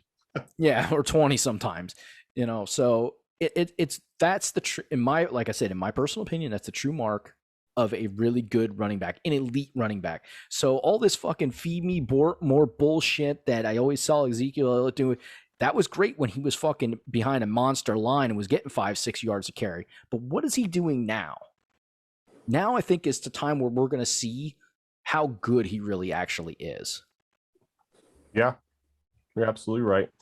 I get a lot of shit when I put Barry Sanders ahead of Emmitt Smith. Oh, so many people get on my case for that. And I'm like, I'm not surprised. I mean, come on now. Barry Sanders could have broke Walter Payton's record too. A lot easier and a lot quicker than Emmitt Smith would have. But he decided to retire. And I think Barry Sanders could have played definitely a lot longer than Emmitt Smith could have as well, with those shitty lines that he played in front of for the most part. So yeah, Emmitt Smith had the first year, second year wasn't great offensive lines, and they started getting all those Pro Bowlers for like 7-8 years or whatever the hell it was he has. Yeah, that helps you open holes to get into the second and third phase of the defense. Yeah. Where all your rushing, all your yards from scrimmage come from. Yeah, and Tom Brady threw for 8 less passes and almost had the same amount of yards. And Leonard Fournette carried 2 less times and had 1 less yard. Yeah, it was just crazy how no one ran in that game Thursday night. Yeah. I have Leonard Fournette on my fantasy team. I'm like, man, get this kind of ball. Leonard Fournette's a beast. Nope, 9 carries for 32 yards. I'm like, Jesus effing Christ. Yeah, it's just, you can really see that the league has really gone to, it's a passing league for sure. Like it's definitely gone away from the run as far as like what it's meant to be. And it's really gone to a passing league. And that's why the games seem to be so much faster and drug out more. Like NFL games take a longer time now. I feel like you're easily pushing the 3-hour mark, where sometimes you get done in 2.5 hours. You're easily pushing that 3-hour mark, if not maybe a little longer, depending on the game. Because every time there's a missed pass, the freaking clock stops. Every drop ball, the clock stops. So it just gets sometimes to be a little much. And that's from coming somebody. I love football. I mean, hell, I broke out the Reggie White jersey for our first official podcast of the NFL season, and that. So it's just you want to be able to watch football, but you don't want it to drag out either. And that's why I've always had a hard time watching baseball, because it feels so drug out at times. But going into Sunday, which is tomorrow, as we record this on Saturday night, it's going to be interesting. My team plays Pat's team. What's that? My team, the Broncos, play the Giants. Oh, the Broncos and the Giants. Is that in New York or Denver? That's in New York. Yeah, so we'll see how that goes. And is Saquon playing that game, Pat? He's listed as questionable. I think he's gonna have to play. I guess Ingram's out. So it'll be. I really have I have little faith in them right now for a few reasons, but we'll wait and see what actually happens out on the field. Yeah, hopefully they'll be good. I can tell you as an Eagles fan, I don't know. They want to say how good they are, and I was listening to WIP, one of the Philly stations, and they're like some of the broadcasters and stuff like that, and the analysts, they're like, yeah, the Eagles could easily be between an 8 and a 10 win team. I'm like, 10 wins is pushing it. I think 10 wins is really pushing the Eagles. Maybe 8, like a max of 8. I'm still sticking with my 7 wins. I'm still thinking they're going 7 and 10. I think to say easily could be an 8 to 10 win team.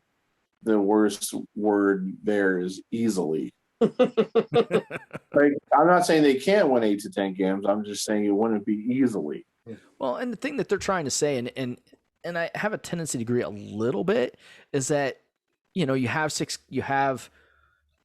games in the NFC East. But what they're failing to remember is that Washington has a really good defense. So unless your offense is going to be that spectacular, which I just don't see it yet. I mean, I got to see. I'll find out tomorrow. We'll see tomorrow. You got to be able to beat Washington's defense. They're not going to put up a lot of points, but you got to be able to beat their defense, which is going to be a tough task. The Giants and the Eagles, when those two teams play, that's going to be a fucking toss-up. You just don't know who's going to win those games. That could be either team. Because I kind of feel they're even as far as their abilities and talent. And when it comes to the Cowboys, they put up fucking 39 points. 29. 29. Sorry, 29. Now I'm going off the rails. They put up 29 points on the Buccaneers, who have a very good defense. Now, I don't know how they played yesterday. Evidently not that great if they let out 29 points, but still. Yeah, I mean, they didn't play that great. I think they lost one of their – I don't know what the injury was, but their cornerback, I forget what his name was. He got injured in the first quarter. And it was just the weirdest play. Prescott throws to the corner. Wide receivers going in. The guy from Tampa Bay reaches around and tries to punch. As he's doing it, his teammate comes up. His arm got smashed in between both players. Ugh. And like his momentum, the way the player was going, it just looked like he had a dislocated elbow because his arm was just like a twig. It just twisted, it bent in a way that was just like, oh shit. That looked hurts. Fucking gruesome. And then he rolled and laid on the ground, you could see his arm was just there. And I was like, oh shit, that's probably a lot bad. That's a lot worse than what it looked. I would really like to say we're going to be ESPN time. here. Please make sure that there are no young children watching, but I don't want to see that. I really have no interest in seeing a guy's arm dangle and flop around. Yeah, they showed the replay. I was like, oh shit, that's what happened. Because he was just they had him holding his arm and secure and walking off the field. I'm like, I didn't check to see how bad it was, but it did not look good because he was on the field for a little bit before they got him to sit up and take him off the field. Yeah, his body was probably in shock, would be my guess.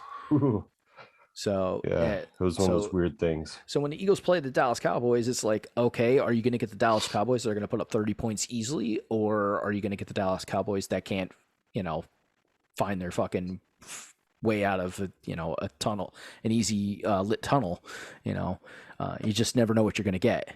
So it's going to be interesting, but I'm hard pressed to say that they're an easy 8-win team, especially 10. That's I think really pushing it. They're definitely, in my opinion, not a playoff team. But you just never know. Anything can fucking happen. It is the NFL, and you see some really weird shit happen throughout the year. So, what about Denver? What are you thinking with Denver there, AJ? I don't. I when we made predictions, I said 9-8. So 9-8, 8-9. They have an easy. They actually have the easiest schedule in the NFL, I think, based on last year's records. But that doesn't mean shit. I mean, Von Miller is going to be healthy this year. If he doesn't get hurt again, then they're going to have a defense. So I don't think they're going to have to score 30 points to win. And they still don't have a quarterback yet, like a legit quarterback. No, they don't. That's the biggest problem. So I got their rookie running back on my team. I took let me see, I got to get his name because I cannot remember his fucking name. Was it Javonte Williams? So I took him. So we'll see. Hopefully he puts up some numbers. We'll trade you Andy Dalton so Justin Fields can start. You can have Andy Dalton. That's where Justin Fields to start. I don't know. We'll see how Andy Dalton plays. I don't know.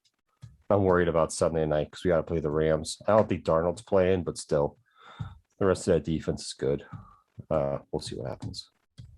I'm not going to hold my breath, but I'm going to be hopeful. Yeah, so it sounds like the Giants are going to have their hands full with the Broncos, especially if and Teddy Bridgewater. Yeah. Teddy Bridgewater versus Daniel Jones. Well, no, I'm thinking on the defensive side for the Denver Broncos. Oh yeah, they're going to have their hands full with their defense. Because I the name that and it said that, what's his name again? Von Miller. Von Miller, like Von Miller's fucking good. He's like you said, beast. He's been injured, which hurts him, and hurts the Denver Broncos. But so it sounds like all our teams are going to have an interesting Sunday of football. And this first game could definitely determine how well the season's going to go. It's very possible that all four of our teams are going to finish below 500. That's very possible. That is very possible. Especially with the super Bears' possible dilemmas of quarterback. They don't know who's going to be the starting quarterback, and none of them are really a great choice, but one is better than the others. So just wasting all that defensive talent for no fucking reason. That's kind of like where nobody on here is like seems really super excited. You want to watch football, but none of us is like, oh shit, my team's going to the playoffs. I don't think so. Yeah, we're all like, yeah. But none of us. But see, that's the thing. Like none of our. I look at our collective group of teams that we like. As far as football, and none of us are front runner team likers. Like none of us like the front runners. Like none of us are Tampa Bay fans. None of us are the Chiefs. The Chiefs, or any of those other teams that on a pretty much year-to-year basis they're a good contender to make the playoffs. Like none of us are those front runner teams.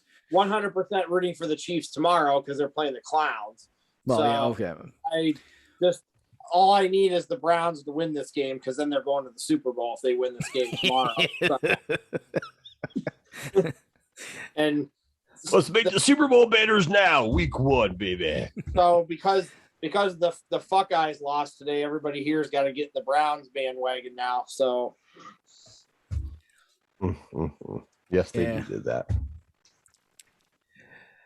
It is what it is. We'll see how this weekend goes.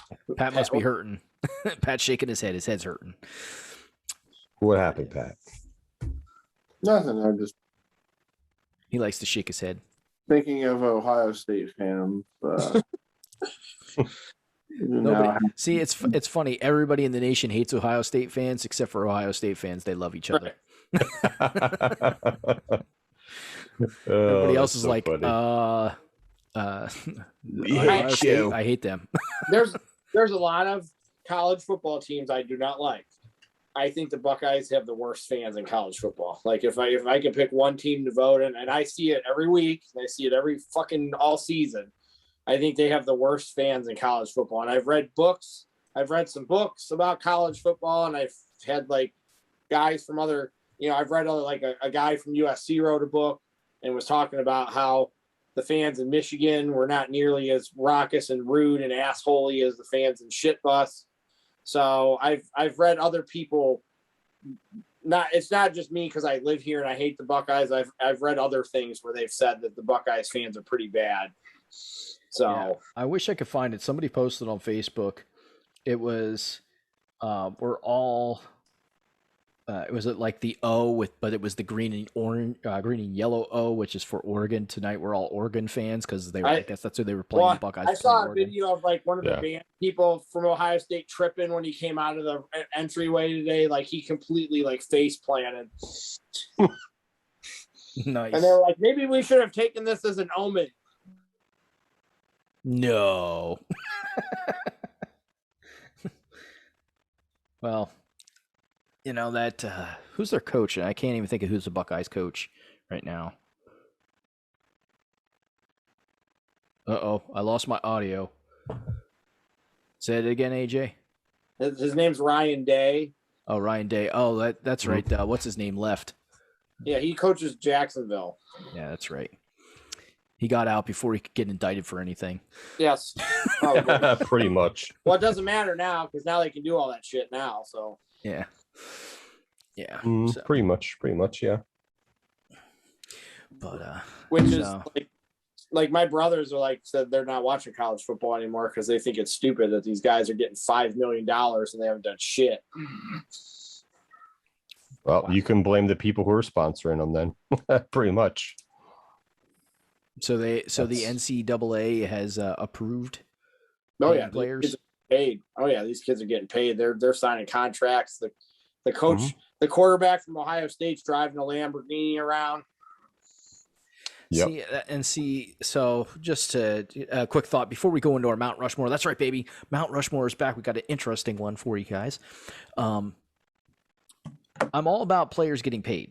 Okay, I think they should because none of these guys that are playing in college should have to starve. I agree. I just think it needs to be more controlled. Exactly. It should be controlled. It should be like, okay, all players are going to receive $50,000. You know, whatever they come up with. But nobody as far as a college player should be making multi-million-dollar contract deals. Like, that's absurd. Like your brother said, they haven't done anything yet. They are not a professional player yet. Like, and I get it. These kids could end their career could end at any fucking time, and then they're shit out of luck. Capitalizing on it. But they're also there to get an education. And I know some people will be like, an education. Yeah, they're getting an education. They're supposed to be getting an education. That's like a key word in that sentence, supposed to right. be. And that's why I threw that in there. They are supposed to be getting an education. So they're supposed to be able to, if their career does not pan out, then they have the education to fall back on and do something with that. But the problem is that, as we know, a lot of these kids are not fucking getting the education. They're not even staying in school long enough to get the education. They get their 2-year minimum, or is it 3? I think it's 3. I think they got to be 22 in order to be eligible for the draft. They're supposed to be 3 years, yeah. So they're getting their 3 years in. A lot of these kids going to the draft, getting signed. Some of them, not all of them, it's small amount. And Darth Pat's falling asleep on us. Wake up, bitch! He thinks he's just listening. He thinks we're at WrestleMania. So it's absolutely insane that anybody at the college level should make $5 million playing football. Like, essentially, you're essentially taking the whole purpose of them getting to the NFL out of it, paying them that much money. Like, why? If I'm going to make $5 million when I'm in college, and I could retire on that shit. I'm done. I did my 4 years. I got my education. I got $5 million. I'm fucking retired. I don't have to work another day in my fucking life ever. Yeah. Some of these kids aren't smart with their money. They probably blow it in 2 years. Well, I'm sure they do. Or a couple months. I'm sure they do. I'm sure they figure out ways. But legitimately, if they were smart, they never have to work another fucking day in their life. They legitimately don't. Now, if they really love the game, and that's the other thing, I think you're taking the love out of the game, the whole passion, the purpose of actually playing. is lost in now college. It'll be lost. Like, what are they playing for? They're already getting paid. They're not the national title don't mean nothing to them anymore. It's not as meaningful anymore. I don't believe. So it's just crazy. You know what I think? You know what I think's crazy? Yes, go ahead. But saying that you're not going to watch the game anymore because guys are getting paid. Well, that wasn't. Well, I know. I'm not saying you said that. That's why AJ said that. Friends are saying, and I find that to be ludicrous. Yeah, I would still watch because hey, if I'm a college football fan, I'm watching college football. I don't care if they're getting paid or not. I want to watch my team play. So. Mm-hmm. Yeah. I mean, I've never understood the concept of somebody else is getting something, so I'm not going to participate. That just makes no sense to me. So.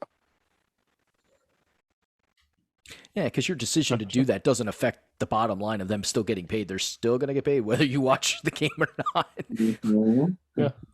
So it is an interesting thought, and I've heard so many people like say that, "Oh, I'm done watching this." Okay, well then you're losing out on getting to watch something cool, but that's right. And it's like, what if you're buying the product that they're like endorsing them to? You're indirectly paying them. So it's not just the football players. I mean, and basketball players, but it's the other sports too. Like the college baseball players have been signing contracts, and the soccer players for men and women's been signing contracts. A couple track and field people I've seen, high profile track and field college athletes have signed some contracts. Well, and here's the interesting thing. Those people that get paid in college for like that are eligible for, they can't go in the Olympics ever. Nope. Not in those sports, at least. Like track and field. Nope. If you get paid in a college for track and field, you're fuck ever going to the Olympics. You can't go. Yeah. There's some that have. I mean, who knows if those would be ones that would ever make the Olympics? Who knows? But they decided to go that route. So, but even though if they do get paid, I think they're still allowed to be on the professional circuit. Right. Yeah. They just can't go to the Olympics, so they'll miss out on one thing, but they can still bank on the other one. Yeah. It is what it is. It's interesting. All right, so we do have a very interesting Mount Rushmore for everybody. And this Mount Rushmore, our good co-host Theo came up with, and we're not picking one person to go on Mount Rushmore. We're each going to develop our own Mount Rushmore based on our favorite football team. So we got to pick our 4 favorite greatest players that we deem from our team from any time period. It could be it's just the 4 greatest players in our opinion, or 4 favorite players to ever play for our football team are going to be our Mount Rushmore. So which one of you fuckers want to take it away? You can go, Jeremy. First? Oh, I can go. Okay. Well, thanks. Just put me on the spot right there. Okay. All right. So I bet you're going to pick the person on the jersey that you're wearing. Maybe. Yeah, okay, maybe. Something tells me that's going to be one of your choices. I'm going to leave that person for last, even though, yes, I am definitely picking the person's jersey that I am wearing. No doubt about it. If you did it, I'm calling bullshit on that right now. I'm calling bullshit on my Mount Rushmore.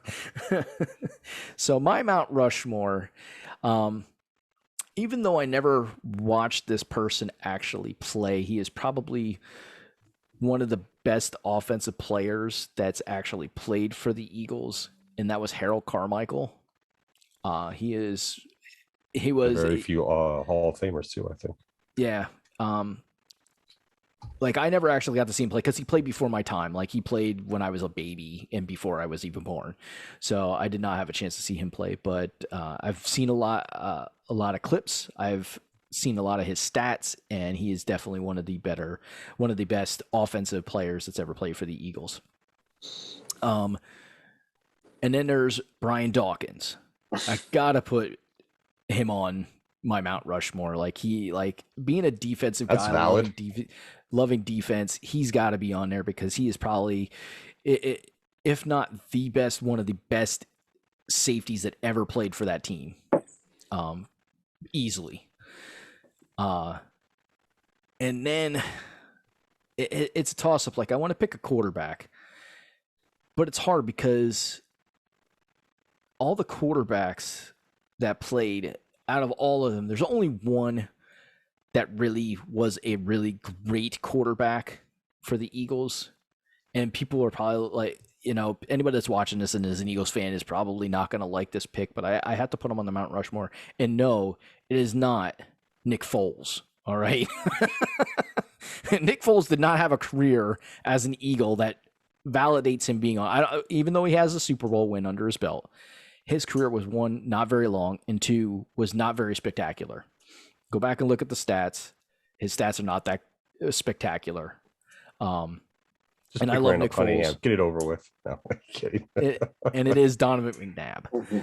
Donovan McNabb, you just can't deny what the guy did. And I'm not a Donovan McNabb fan by any means, man. He was the king of the dirt ball, like 5-yard throw in the dirt. Like, what the fuck are you doing, man? Like, he was the king of that.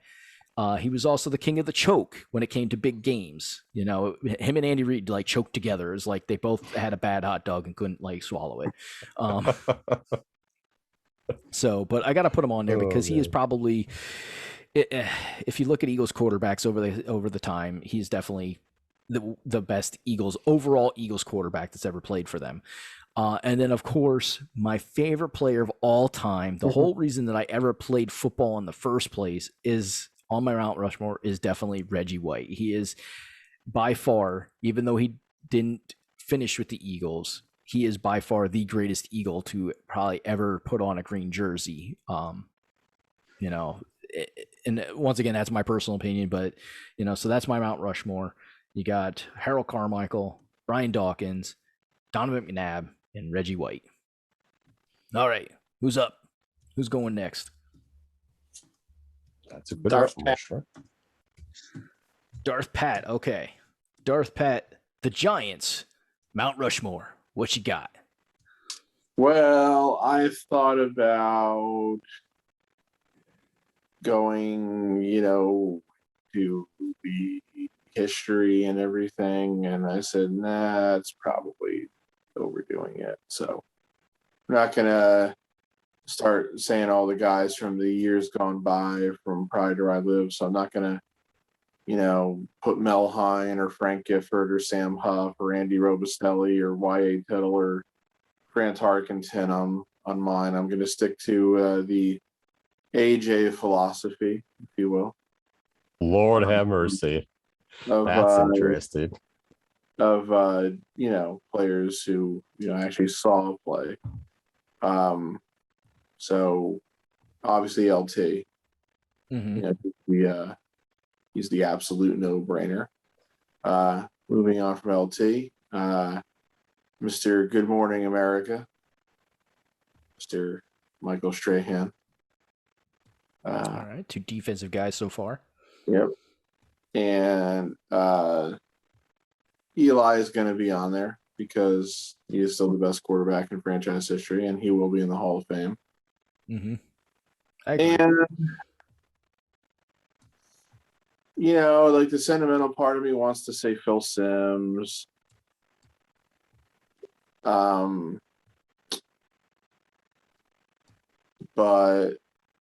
I'd actually really have to go with Harry Carson because he's in the Hall of Fame, because he was the heart and soul of their defense for, many years. And, was really like the team leader. And he had to play through he had to start his career when they were still a laughing stock there in the late 70s and the early 80s. But he was there to see the team turn around and turn into, Super Bowl contenders and everything. To be blatantly honest, though, if you hadn't said specifically players, I would have said LT, Strahan, Eli, and Bill Parcells, because I felt like Parcells defined the franchise in so many ways there in the in my formative years and everything. And again, he was the guy who really helped bring the team back from their prolonged period of mediocrity. So, but since you said players, I'll go with Harry Carson slightly over Phil Simms, because funny thing is, when you look at Phil Simms, he was, because we were talking about Joe Namath last week, he was Joe Namath-ish in a way, in that his stats weren't like as good as they could have been or should have been or blah, blah, blah. Like, just as an example, the year that, he led the Giants to the Super Bowl in 1986, He actually threw one more interception than touchdowns that year. Now the Giants were very much a running team that year. And they pretty much always were, of course, under Parcells. But it just was kind of interesting that that happened. And Sims struggled, of course, very early in his career and didn't get going until he was practically 30 years old. The big difference between Sims and Eli. Sims had a better win-loss record because Eli ended up with an exactly 500 win-loss record as a quarterback. But I put that more to the fact that it was a much different game when they played. Sims, of course, played completely before the free agency era, and I really think the Giants franchise, of course, didn't do enough to make sure there was enough talent around Eli in a lot of his years. So, it's just the way it is. And why did Jeremy turn into a painting? I don't know. He's graced us with his oil painting smile. Joe, what'd you do? This wasn't me this time. I did nothing. I did nothing. I didn't. I mean, I could have. But yeah, I didn't do nothing to him. He's just he's become a character on an anime or something. I don't know. Joe, and I'm just reading, and Kukoc got inducted into the Hall of Fame today, and he said, "I would like to thank this gentleman here for kicking my butt at the Olympics in Barcelona," because Jordan was the person with him. Yeah. He I read it. He said it about Jordan and Pippen. I'm gonna have to go watch Paul Pierce's speech because everybody's saying Paul Pierce's speech was really good because he's telling stories. So, story time with Paul Pierce. Yeah, he said they were good. Him and Kevin Garnett jumped out of a cab together and didn't pay. Wow, guys making all that money, they could pay a cab driver. It's fucked up. Exactly. There's another one where I guess he told a story about being hung over at a shoot around. And then he didn't want to talk to Doc Rivers after falling to his knee because his breath was banging. Wow, good old. I'm going to have to go back to watch. It'll be hilarious. Please, I hope he doesn't say anything about LeBron, but I wouldn't rule anything out with him. So that is true. That is true. Do you want me Jeremy's back. Or do you want to go? Yes, I had to tinkle. I was about to burst. So. Wow, the bladder is just going to explode. Yes. You could go, AJ. Okay. Mine's not overly difficult, so. Yes, I mean, it's Elway, and Elway.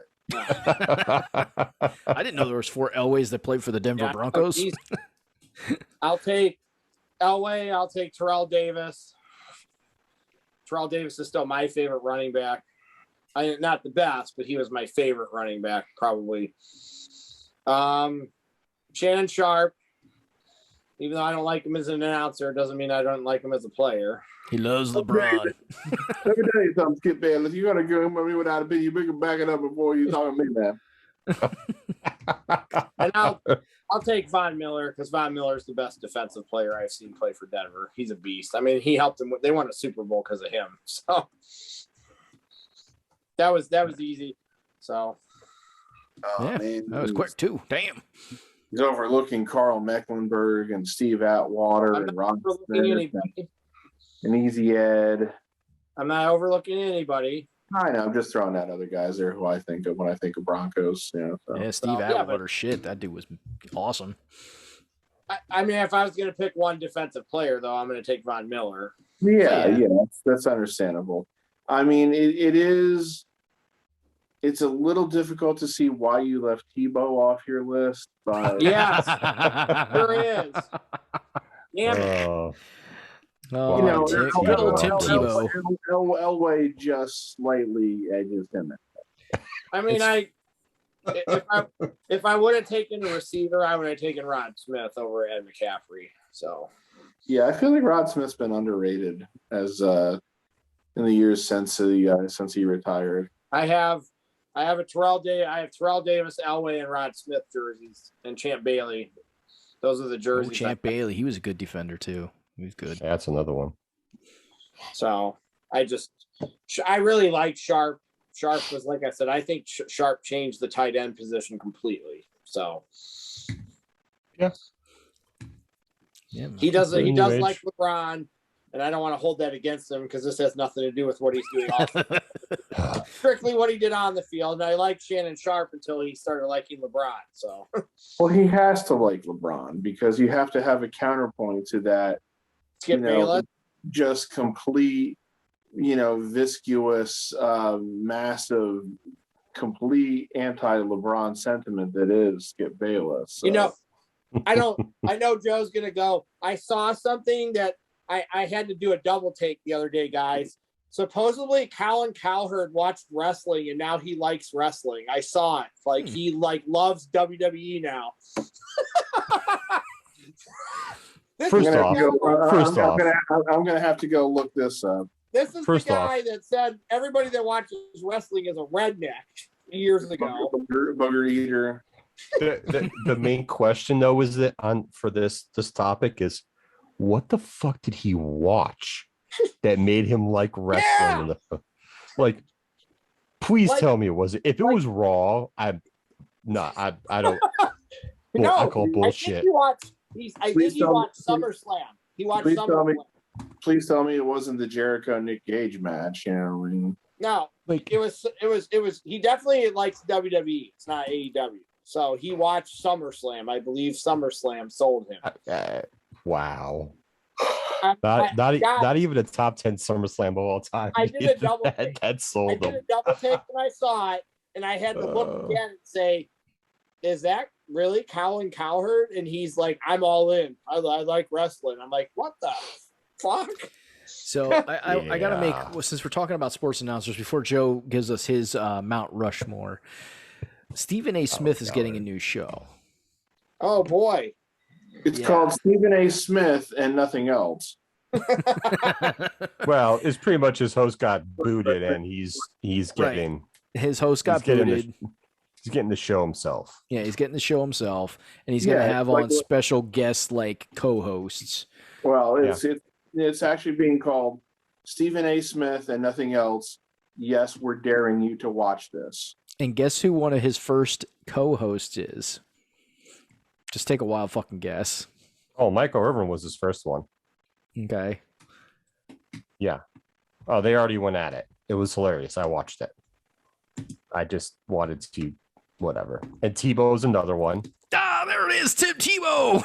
Oh, Stephen A. Smith loves Tim Tebow. Oh, now he loves him, even though he said he got white privilege. Yeah. Oh, he's loved Tim Tebow for several years. Oh, he loves that guy.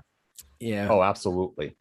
It's they've had that conversation publicly and off camera, but yeah, he loves Tim Tebow. Yeah, you can love a guy and still say he got a shot because of white privilege. Those two things are not mutually exclusive.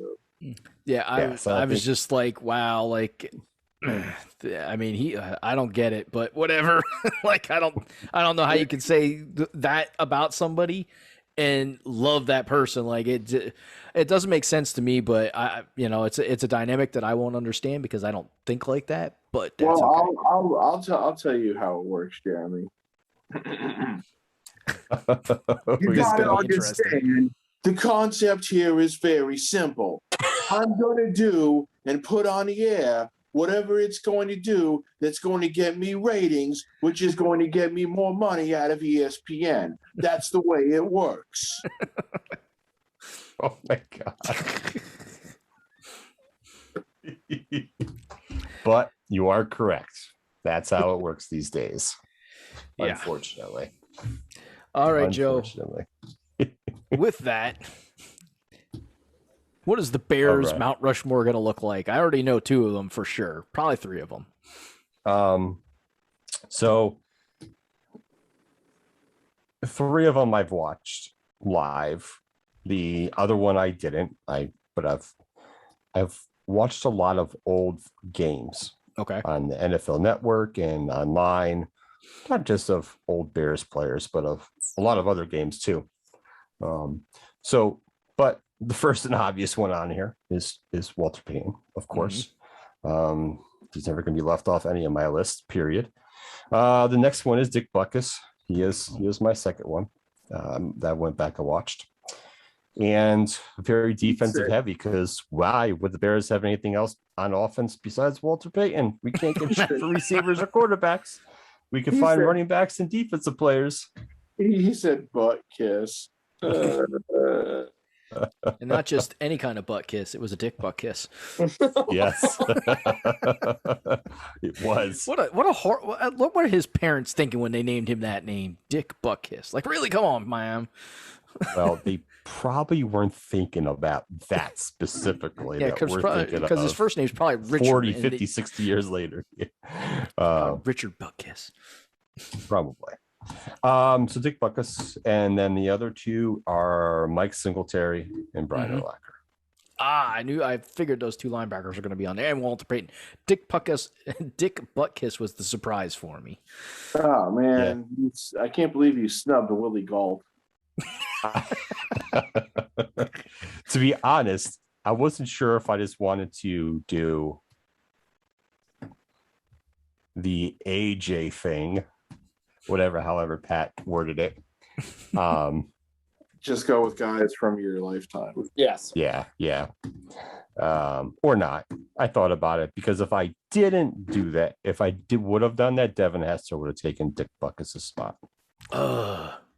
I can't believe you just didn't come up with a Mount Rushmore of great Bears running back failures since Walter Payton retired.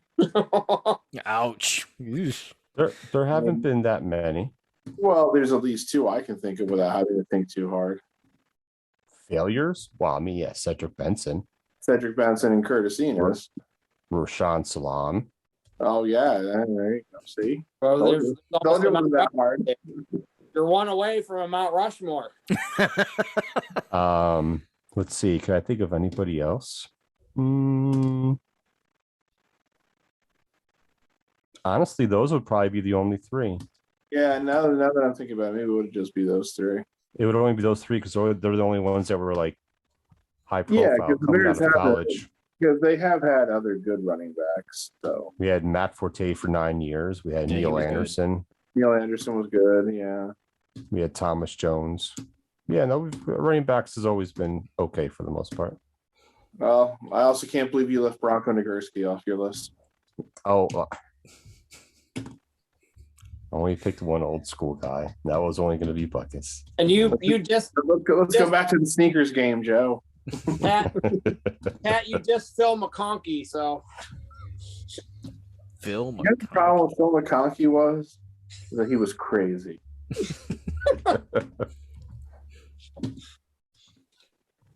Nothing wrong with Devin Hester. I could have put him on there. He needs to be There's in the a lot Hall of wrong Fame with Devin too. Hester. What are you talking about? No, I'm just starting with kidding. where he went to college. Damn it!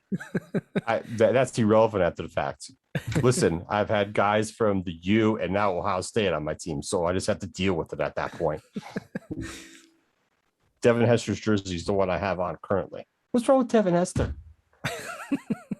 I summed it up right there for me. I don't have a problem with Devin Hester. I just couldn't believe he legitimately could only return, was only a good return guy. Like he could not, the wide receiver game was not his thing. Like the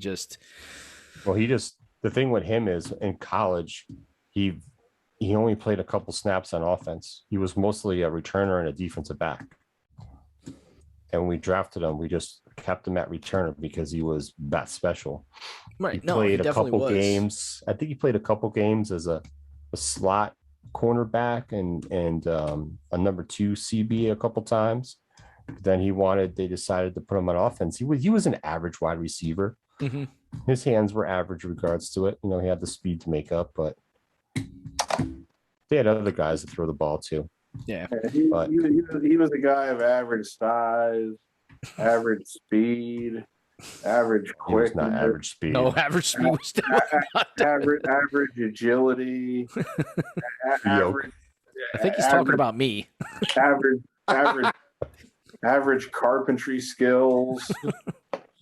I was doing the Nash's Arn Anderson promo. Yeah, I know. I caught on to what you were doing. It's just I don't have a problem with Devin Hester. I just like to diss him a little bit because of just his very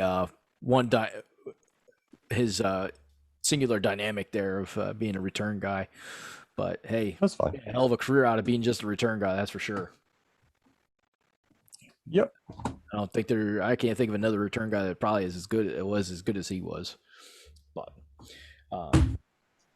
Bicycahema. oh my God, shut up. He was a really good return guy back in the day. I'm not going to disagree with you that he was a good return guy. So I don't think I put him in the same league as a Devin Hester, though. Dion. Who else was it? Dante Hall, was more recently. So, what else did you mention? You mentioned Mel Gray. Oh yeah, Mel Gray. Yeah, there was another one back in the 80s and 90s. Yeah, I always remember that's when when I'd get to the Streets and Smiths magazine every year when I was reviewing the stats from the previous year. I always loved to see Mel Gray's name at the top of the kick return leaderboards. Dante Hall with his X he always threw up and all that shit. Dante Hall. Funny because the Giants have never had good returners. Really, they've always kind of sucked the bone at return guys. So they tried to put Jason Sehorn back there the one year he tore his fucking ACL in the preseason. Oh man, that was horrible. That? I remember we knew that they were going to do it. We kind of accepted why they were doing it. And me and my dad were both like, he's going to get hurt in the preseason watch. And sure enough, he fucking did. And he was still good after that, but he wasn't as good as he had been, at corner. So still pulled off one of the damnedest plays I've ever seen in that playoff game against the Eagles. But, it was just like, why the hell did you do this? So. Yep. All right, so does anybody have anything else they'd like to share before we kind of sign off here and call it a night? Joe, we just lost. Don't. I already saw. I don't want to talk about it. Jesus. Nope. Dun, dun, dun, Ridiculous. That's why I threw my arms up. We got burned in the final seconds on a 59-yard touchdown pass. That's fantastic. Ridiculous. Jacksonville State Gamecocks. Ooh, the Gamecocks. Like And some they Gamecocks. went for it earlier, Joe, too, on 4th and 3, and they could have kicked a field goal, and they went for it and didn't get any points. Stupid. No, we're good, Jeremy.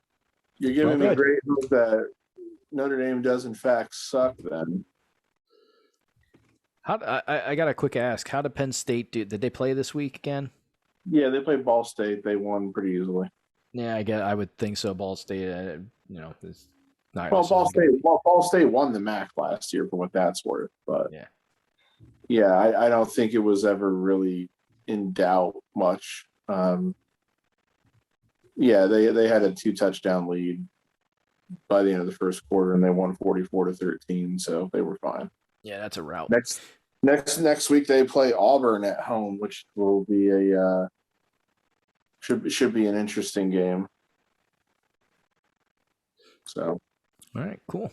I'm also thinking about it's time for me to head back out to Notre Dame next year. I'm thinking they host Clemson the first Saturday in November next year. I'm trying to convince my parents to go. So that'll be if that happens, that'll be kind of weird because I haven't been there in 20 years. So wait, I'll go with you and I'll sneak the bomb and blow the stadium up. Oh my God. We do not endorse bombing of stadiums in this podcast. That's a figure of speech, please. No, we do. Under certain circumstances. Do. Oh my God, we do. Yeah. You guys. All right. Well, that concludes our podcast. We want to thank everybody for tuning in live today on Facebook. If you didn't catch us live and you're catching this some way, other form, whether it's YouTube, thank you for watching on YouTube. Leave us a comment, like it, subscribe, turn on your notifications, do all that fancy fun shit so you never miss another episode. And if you're catching it on audio version, which would be Apple Podcast, Stitcher, There's so many of them I can't even remember. On Amazon Music, Pandora, and Spotify. Thank you for listening, and I hope we all always hope you enjoyed the episodes. And we're gonna say, as always, good evening, good afternoon, good morning, and we'll catch you on the next episode.